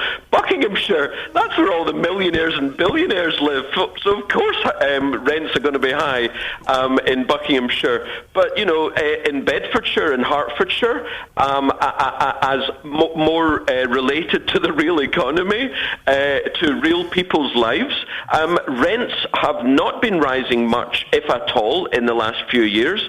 In fact, as a wealth manager, we have a client, I mean, this may not be representative for the country as a whole, but it is a fact that we have a client who is renting a particularly nice house in Hertfordshire at £2,100 a month. I know that sounds a lot of money, but it's £1 million house. And secondly, 5 years ago, it was £3,000 a month. So, whatever happens in Buckinghamshire is not the real world. It's like Kensington and Chelsea. Jonathan, thank you very much for your time this morning. Jonathan Davies, economist, wealth manager from Hertfordshire. Well, if you live in Buckinghamshire, maybe you've got something to say about that. Buckinghamshire is not like the real world. There are some pretty nice places in Bucks, aren't there? What do you think? 08459 455 555. You can also go to facebook.com/BBC3CR or send me a text, 81333. Start your text 3CR. Coming up before 9 o'clock, we will get Mr. Lover Justin Dealey to tell us again about his first ever kiss. I know, no, listen, calm down. I know there are several women in their late 60s getting very excited at the prospect of hearing that information being passed to them. It will happen before 9, I promise. This is BBC Three Counties Radio. Let's get the travel news now. Here's Adam. Travel news for beds, cards and bugs. BBC Three Counties Radio. And it's still delays on the M40 northbound. 2 lanes closed off. An accident with a lorry and a car involved between High Wycombe and Stokenchurch junctions 4 and 5. Also very busy past there on the London-bound side. Northbound on the M1, this is for traffic leaving London coming into Hertfordshire. Recovery work continues after an accident just before Edgware at junction 4. The A41, it's very slow back into London there. Coming southbound toward London, you've got delays as well. There was an accident earlier, Redbourne to Hemel Hempstead. The accident long gone. The delays still very much present back to Luton at junction 10. People have been using the A5 as a way of avoiding that, but the A5 is very congested as a result. Slow through Dunstable and Markgate down toward the M1 to rejoin at junction 9. High Street in Westerning, the A5120 partly blocked. This is an overturned car and an accident. There was a collision around there as well on the roundabout at the Flitwick Road. It's causing some delays through the area. The A1M looking busy from Hitchin through to Stevenage and from Welham Green down to the M25, and you've got slow traffic on the M25 anti-clockwise, firstly through the roadworks, then from Kings Langley round to the M40. Adam Glynn, BBC Three Counties Radio. Thank you, Adam. Scott has tweeted me in reference to Downton Abbey. Things set ages ago are rubbish unless they're about Jack the Ripper. That's a fact. I kind of agree with him. I do kind of agree. This is supposed to be the news going into you, Catherine, but it's the wrong bit of music. I'll do it anyway. Work with it, yeah? It's 8:30. I'm Catherine Boyle. Here are your headlines. Taxi drivers in Luton say attacks by members of the public are on the increase, but the police seldom take them seriously. The cost to rent a home in Buckinghamshire has risen by almost 10% in the past year, the highest increase for any county. And banks have begun to give details of mortgages they'll offer under the government's expanded Help to Buy scheme, which is designed to help people who can only afford small deposits to buy a home. Three Counties Sports. BBC Three Counties Radio. Ashley Cole will miss England's World Cup qualifier against Montenegro on Friday because of a rib injury. He'll continue to receive treatment at Chelsea, so could possibly return for the match against Poland next Tuesday. Gus Poyet has been confirmed as the new Sunderland manager, replacing Paolo Di Canio, who was sacked a fortnight ago. Here's Iain Dennis with more. It is Poyet. Gus Poyet has made no secret of his desire to manage in the Premier League and was desperate for this opportunity at the Stadium of Light. Sunderland are desperate after 5 successive league defeats, and Poyet will hope over the next 8 months to retain their top-flight status. Poyet was the preferred choice of Director of Football Roberto Di Fanti, but ultimately it's owner Ellis Short who decides, and he's aware of the importance of this appointment. The pressure on Poyet is to get results, but also on Short, because it's his judgment that will determine the club's future. There's a local derby in the Johnson's Paint Trophy tonight. Stevenage will host Milton Keynes Dons, and the borough boss Graham Wesley says it's a chance for them to end a losing streak. We need to end the run that we're on, stop the rot and get ourselves back on the right foot. I'm sure the lads' determination will grow. I'm sure that their appetite and belief in themselves and in what we're doing will never diminish. Luton Town boss John Still may rest Alex Lawless for tonight's conference match at Aldershot. The midfielder's recently returned from injury and Still isn't sure he can play 2 games in 3 days. I am slightly aware, like we played Alex Saturday and we weren't 100% about playing Alex because it's important he plays fit. 2 games in a couple of days might be more than we want to do with him, so we might look at something there. And that's your latest news and sport. I'll be back with more at 9 o'clock. Call 08459 455 555. BBC Three Counties Radio. Poyet. Coming up in the last 30 minutes of the show, we'll hear Justin Dealey's exclusive story about when he had his first kiss. I nearly said something completely different and possibly a little bit vulgar as well, so I'm glad I managed to stop myself just in time. Now, by the age of 7, the life opportunities for children from poorer backgrounds have already been determined. That's according to a new report by the charity Save the Children. It says that poor children who are behind in reading, writing and arithmetic at the age of 7 are less likely to get on in life. The report, called Too Young to Fail, states being behind their peers at such a young age could prejudice a child's future earnings, health and in economic terms cost the country billions in lost revenue. Well, Anne Waterman is from Watford-based Action for Children, joins me now. Morning, Anne. Good morning. Do you agree with this, that what you achieve at 7 sets you up for life? Yes, we very much at Action for Children welcome this report. In fact, we feel that it actually how you are before 7 is probably quite significant as well. However, we very much welcome what Save the Children report says, that we do need to intervene and support children with extra support. Whose fault is it? Well, that's difficult to say whose fault it is. I mean, we've had historically inequalities for many, many years, and this report backs up previous reports that suggest that your life chances are affected actually as soon as you're born by just by the nature of where you're born and your family circumstances. So at Action for Children, we do run quite a lot of different types of services that would support what we would see as a really key mechanism for early help and support, especially through our children's centres, many of which we have got in the area. I'm confused as to how being poor could stop you from being able to read and write and do maths by the age of 7. Well, I can understand your confusion, but if you think about all of the different distractions that may happen to a family, and poverty is certainly one of them that can impact upon that. So, for example, what things that we would do to turn that around. I mean, children's centres are actually universal services. They're not necessarily for anybody with any particular issue. However, we can target support to the most vulnerable through them. So they're a really great platform for that. So we work with under 5. So, for example, with children, we would be putting on groups that like rhyme time, stay in place, story times, all of which promote learning and are linked to the early years foundation stage. So we have trained workers who provide those. So it's encouraging at a very early age something that's a universal provision that any parent can access. It doesn't matter whether they can pay and go off and have these courses. They don't have to pay. But you could, and listen, these courses sound fantastic and absolutely wonderful. Mm-hmm. But these things could also be done at home by parents who have the inclination. You sing a few songs. You teach your children how to read at home. I'm still not sure how poverty would stop you from doing that as a parent. You can do that at home. Of course, you can do that at home. But obviously, children do learn in social groups, and so do parents. So it's supporting parents to support children. And again, I would say it's not only income that affects this, but it certainly is. It is a factor. Plus the fact, of course, sometimes, as we know, and we're hearing on the news all the time, it's very stretching for parents at the moment. So another thing we will do is we will signpost to nursery provision, to childcare provision. We provide support for childminders. And we get the most vulnerable access to the 2-year-old funding, which is a government initiative for particular income groups. So again, it's trying to promote learning at that very early stage of a child's life. Also, some parents who haven't experienced necessarily a good education themselves, we have to kind of come at it from that angle as well. So we provide support for parents with their learning, which may be specific and targeted. So, example, we would run money skills courses, cooking on a budget for those that might need enhanced support with that angle in terms of financial difficulties. But we also do parenting courses, first aid courses, which are about supporting parents to improve their parenting, but they're also providing a learning environment.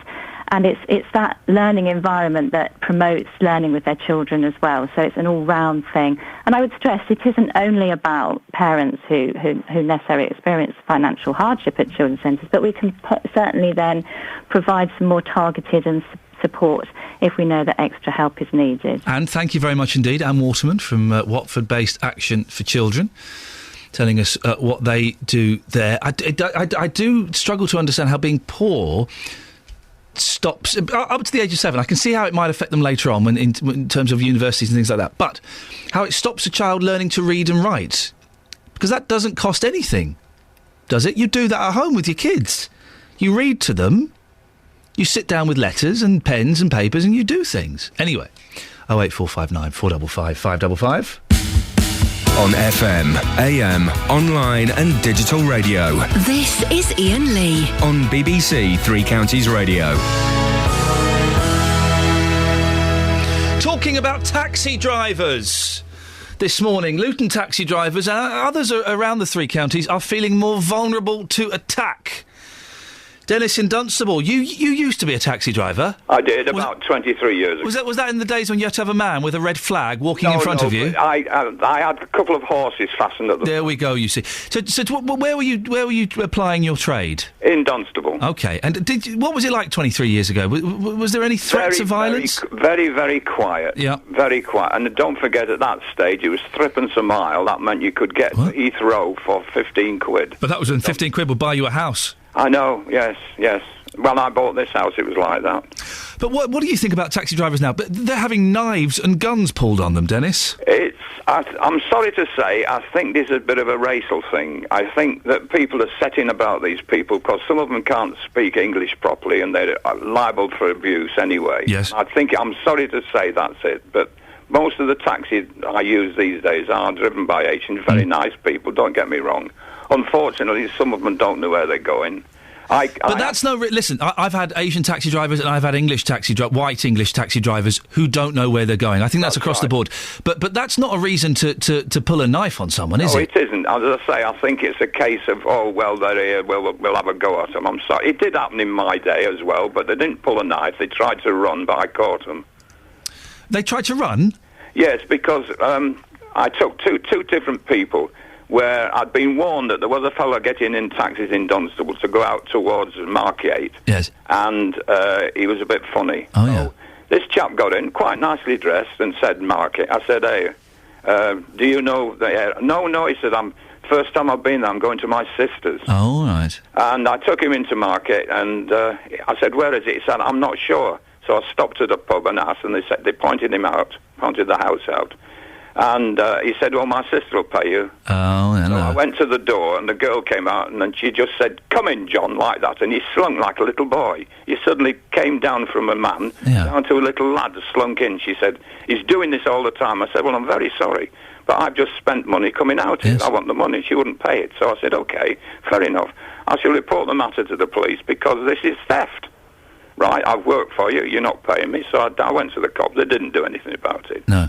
And then I had another chap between... Gosh, I feel like I'm living these stories in real time. Yes, carry on. I picked somebody up on the way to Biggleswade. Now, I didn't like picking people up like that. No. Ring up and pick up. Yeah, so I've got no address to go back to anyway. Exactly. I didn't bother me. You did it. You're a crazy kind of guy. That's right. Yeah. And we got to the house where he'd been telling me tales about his father owned racehorses. He was telling me all sorts of things about his dad. And so we got to this place. He said, right, I'll go and get some money. So I went with him. I wasn't that daft. No. But he slammed the gate behind him and hit me, so I was held up. By the time I got round the back of the house, everything was dark. Yes. So I thought, right, because this was something like 1 o'clock in the morning. Yeah. So I thought, right. So I came back the following morning, went to the house, and the chap says, yes. I was talking. He said, yes, I do have a racehorse and all sorts of things. He said, but I'll tell you that. He said, he lives in that house across the field. Oh. So I went round there, knocked on the door. This lady came. I'll say lady. she gave me a mouthful to start with when I Lucky you. questioned her. Yes. And I said, right, fair enough. I know that it was your husband I picked up. And if he's not back to our office with the money, then I'm afraid I shall have to report him to the police. Yes. And Dennis, what happened? Because this show finishes at 9 o'clock this morning. Okay. I don't want to hand over to Ollie Mann, and you're still telling your story. No, I got them. No, you normally cut me off anyway, but however, I got the money, and so I was quite satisfied. Good for you. Well done. There we go. It still happened in those days. Now listen. Did you? The thing about taxi drivers, I've heard, right? Yes. Is that quite often you'll get a lady passenger who, when you get to your destination, says, "Oh, I'm really sorry. I'll offer it to you." Yeah, I'll offer. I haven't got any money on me, but no. But I can give you. I can give you something else. Wink, wink, nudge, nudge. I know. Yes. Did that happen to you? Yes. Really? Really? Yes, going into Leighton Buzzard. Is that a euphemism? No. It happened. I've had people be sick in the back of the. Well, no. I'm not interested in people being sick. No, I'm interested. I'm interested in you going into Leighton Buzzard. Yes. So, what did she offer you? Well, shall we say it was a laying down job. Okay. And I wasn't tired. So, did you accept or no? No, not like my wife had to kill me. They've been told. That's the official line. Okay, so the official line is Dennis did not take a laying down job. No, I wouldn't even a standing up job. Okay, thank you very much, Dennis. Thank you very much indeed. 08459 455 555. You do hear these stories all the time. Not all the time. You occasionally, sometimes, once in a while, every now and then, you hear these stories about taxi drivers saying, well, you know, I had this woman in the other day and she didn't have any money, but... And I do wonder, are these urban myths or do these actually happen? We can't delve into it too much. We'll call it going to Leighton Buzzard. We've got young ears listening, so I don't want to get too below the waist at 9:15 in the morning. But does it actually happen? I think it might. You've got 15 minutes if you want to give us a call about those stories. 08459 455 555. Quickly flag up as well, you can always send me emails, either during the show or after the show. Iain.lee, IAIN.LEE, Iain.lee@bbc.co.uk. And it can be about anything. It can be a comment about what's happened in the show, something you've disagreed with, something you agree with. Or also, we do get quite a few stories from you, the listener. So if there's something you think we should be reporting on BBC Three Counties Radio, send me an email and we'll have a look at it. And it can be a huge thing, I always say this, but it can be a huge thing that affects your county, or it can be a tiny thing that affects just you, or anything in between. Send me an email, iain.lee@bbc.co.uk, and we may send Justin Dealey to stand outside your house at 6:30 in the morning. What more could you want? Travel news for beds, cards and bugs. BBC Three Counties Radio. The M40 northbound still queuing after the accident earlier with a lorry and a car involved between High Wycombe at Junction 4 and Stokenchurch at Junction 5. That's slow back to Loudwater at Junction 3. The good news, though, is that all lanes have now reopened on that northbound side, so traffic should hopefully start to ease a little. The southbound side, the London-bound side past where the accident was, is still looking quite slow as well. So Junction 5 to 4, and delays through Marlow on the A404 up toward the M40 because of that accident earlier. The M1 northbound starting to ease as traffic leaves London and goes up toward Hertfordshire. We did have the accident near Edgware, that has gone. Southbound still very slow from the A505 at Junction 11 all the way to Hemel Hempstead at Junction 8. It is patchy traffic through there.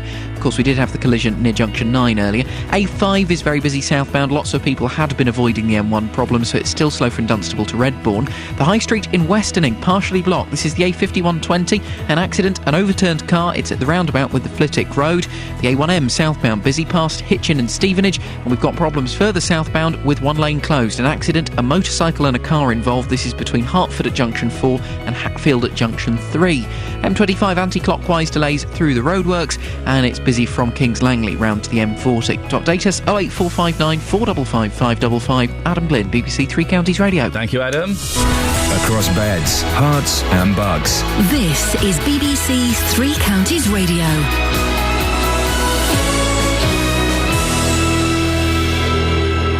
The jingles are all over the place, but I don't mind having the official news jingle. It makes me feel a bit more important than I actually am. It's 8:46.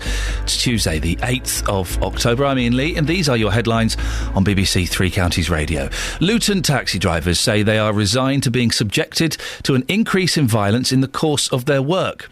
Banks have begun to give details of the mortgages they'll offer under the government's expanded Help to Buy initiative. And in sport, Gus Poyet has been confirmed as Sunderland's new head coach, having agreed a 2-year contract at the Stadium of Light. Coming up, first kiss, what was yours like? We'll get that and more after the latest weather with Kate. Beds, Herts and Bucks weather. BBC Three Counties Radio. Good morning. We've got some sunny spells out there this morning. A bit of cloud around. That's really how it's going to continue through the day. It's perhaps the last of the warmer days, a maximum temperature of 19 Celsius. Overnight tonight, some cloud around. Also some light rain likely to move through from time to time. But this is going to keep things relatively mild. Most of us staying in double figures. Tomorrow we'll start to notice the change. There's a bit more cloud around, some showers, scattered showers, maybe some sunshine in the morning, but it will become cloudier tomorrow afternoon, and it's going to become breezy as well. We're going to really start to notice the temperature drop, the maximum tomorrow of 16 Celsius. Overnight Wednesday into Thursday, the northerly flow really starts to take hold. The wind picks up from a northeast, northwesterly direction, and it's going to feel really rather raw as we head through Thursday. And that's your forecast.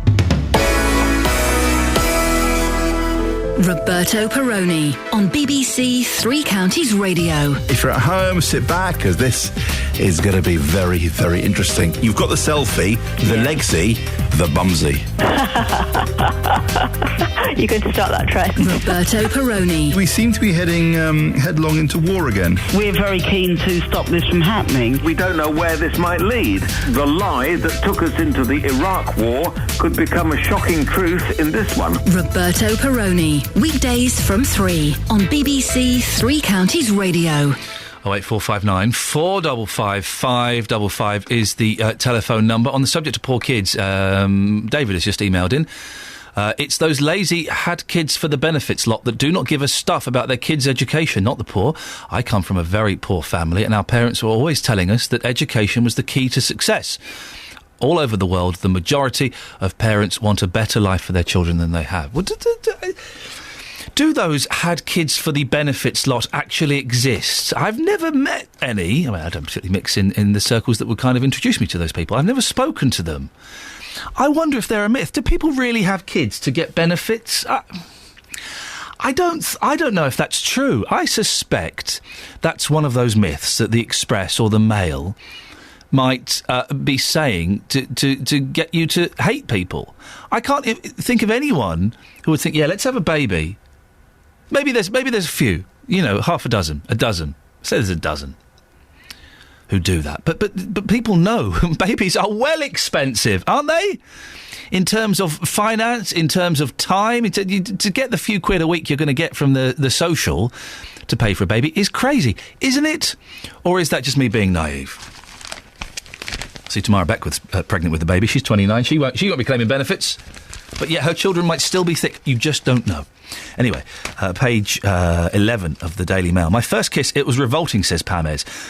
Like many young girls, she dreamed of a magical first kiss, but Pamez found the reality very different and even frightening. It then goes on to describe, well, I would say that it's a sexual abuse story that she's telling there, about being 14, carrying an ironing board, and being picked up by an older man in a car.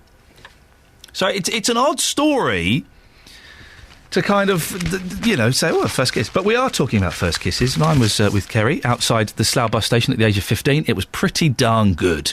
JD, some people may not have heard your story earlier on in the show. Let's hear your first kiss story for all those hot 67-year-olds listening who've got a little crush on you, Justin. Yeah, baby. My first kiss was when I was about, I think 9 or 10 years old. It was at primary school.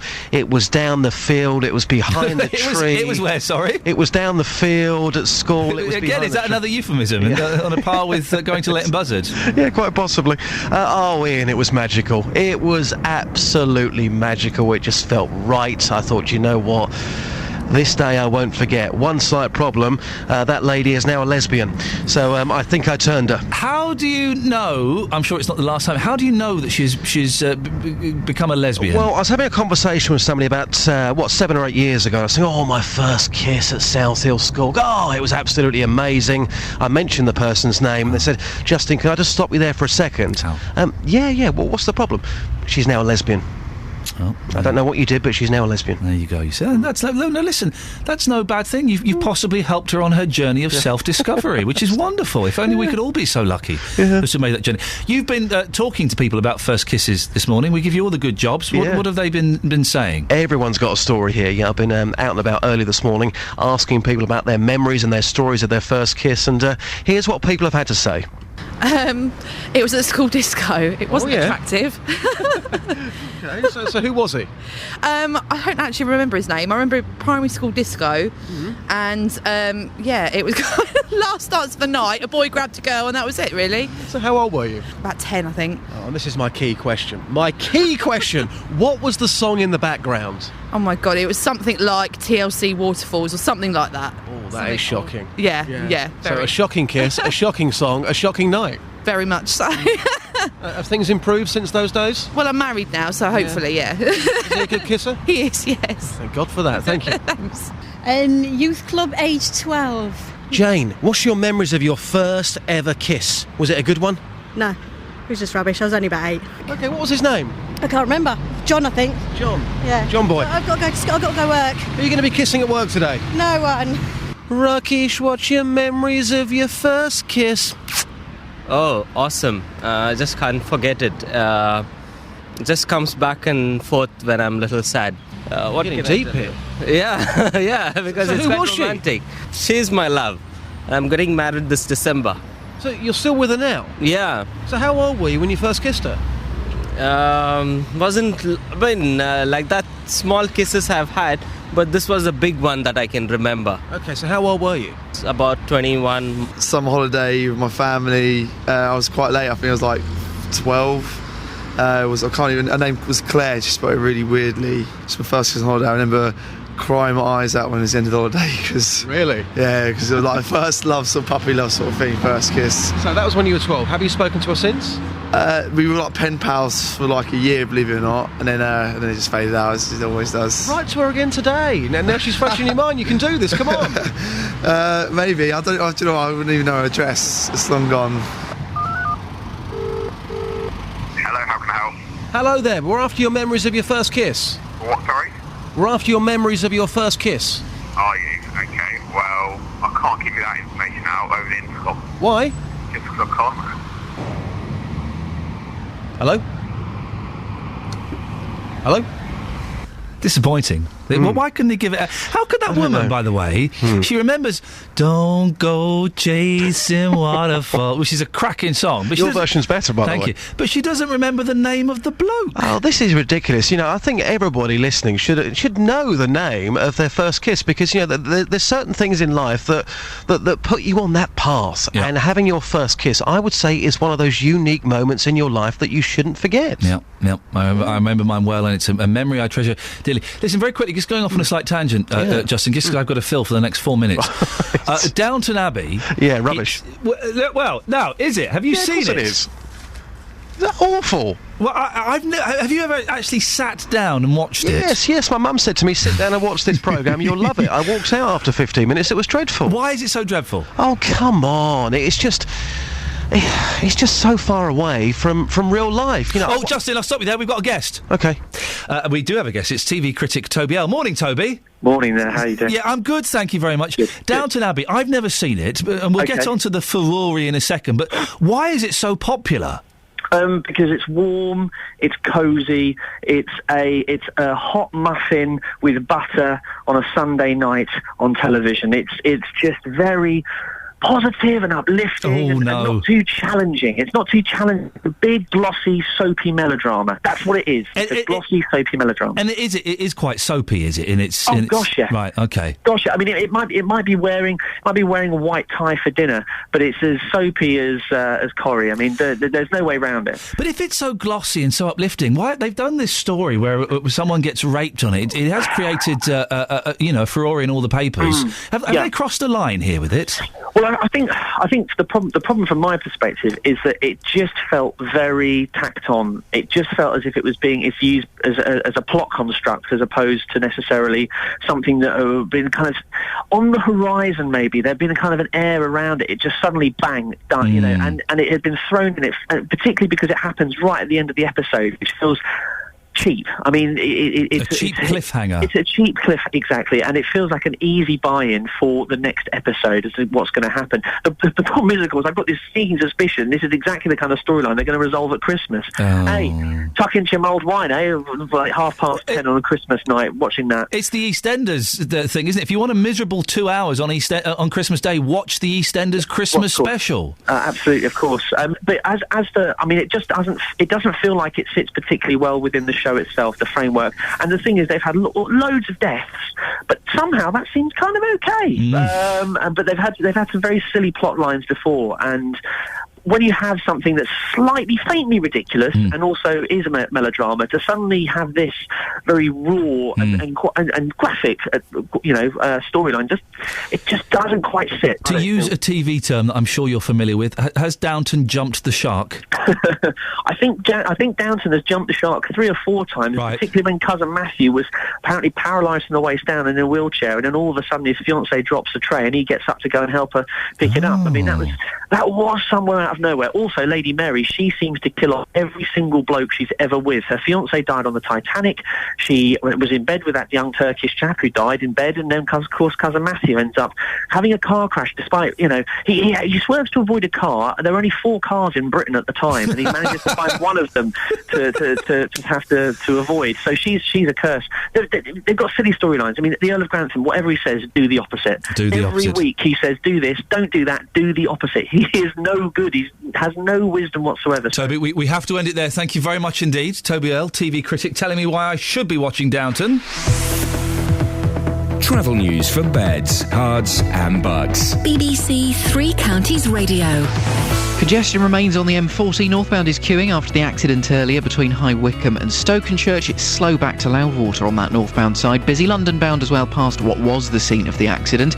And delays through Marlow on the A404 heading up to the M40. The M1 southbound very slow, patchy traffic from the A505 to Hemel Hempstead, and the A5 very busy from Dunstable to Redbourne through Markyate. Westerning and the High Street, the A5120 still part blocked. This is an overturned car, an accident at Flitwick Road on the roundabout. The A1M southbound busy past Stevenage. Also problems southbound with a lane closed. An accident, a motorcycle and a car involved. This is from Hertford to Hatfield. M25 delays usual through the roadworks as you go past Potters Bar, but also queuing further round from Kings Langley to the M40. Of course, if you can update us on these or anything else, 08459 455 555. Adam Glynn, BBC Three Counties Radio. Thank you very much, Adam. Thank you to everyone who called in and took part in the show today. Cracking show. Don't forget you can go and download the podcast. If you type in Iain Lee into iTunes, it pops up. Ollie Mann is up next. Until tomorrow, from me, ta-ta. Local and vocal across beds, hearts and bucks. This is BBC Three Counties Radio.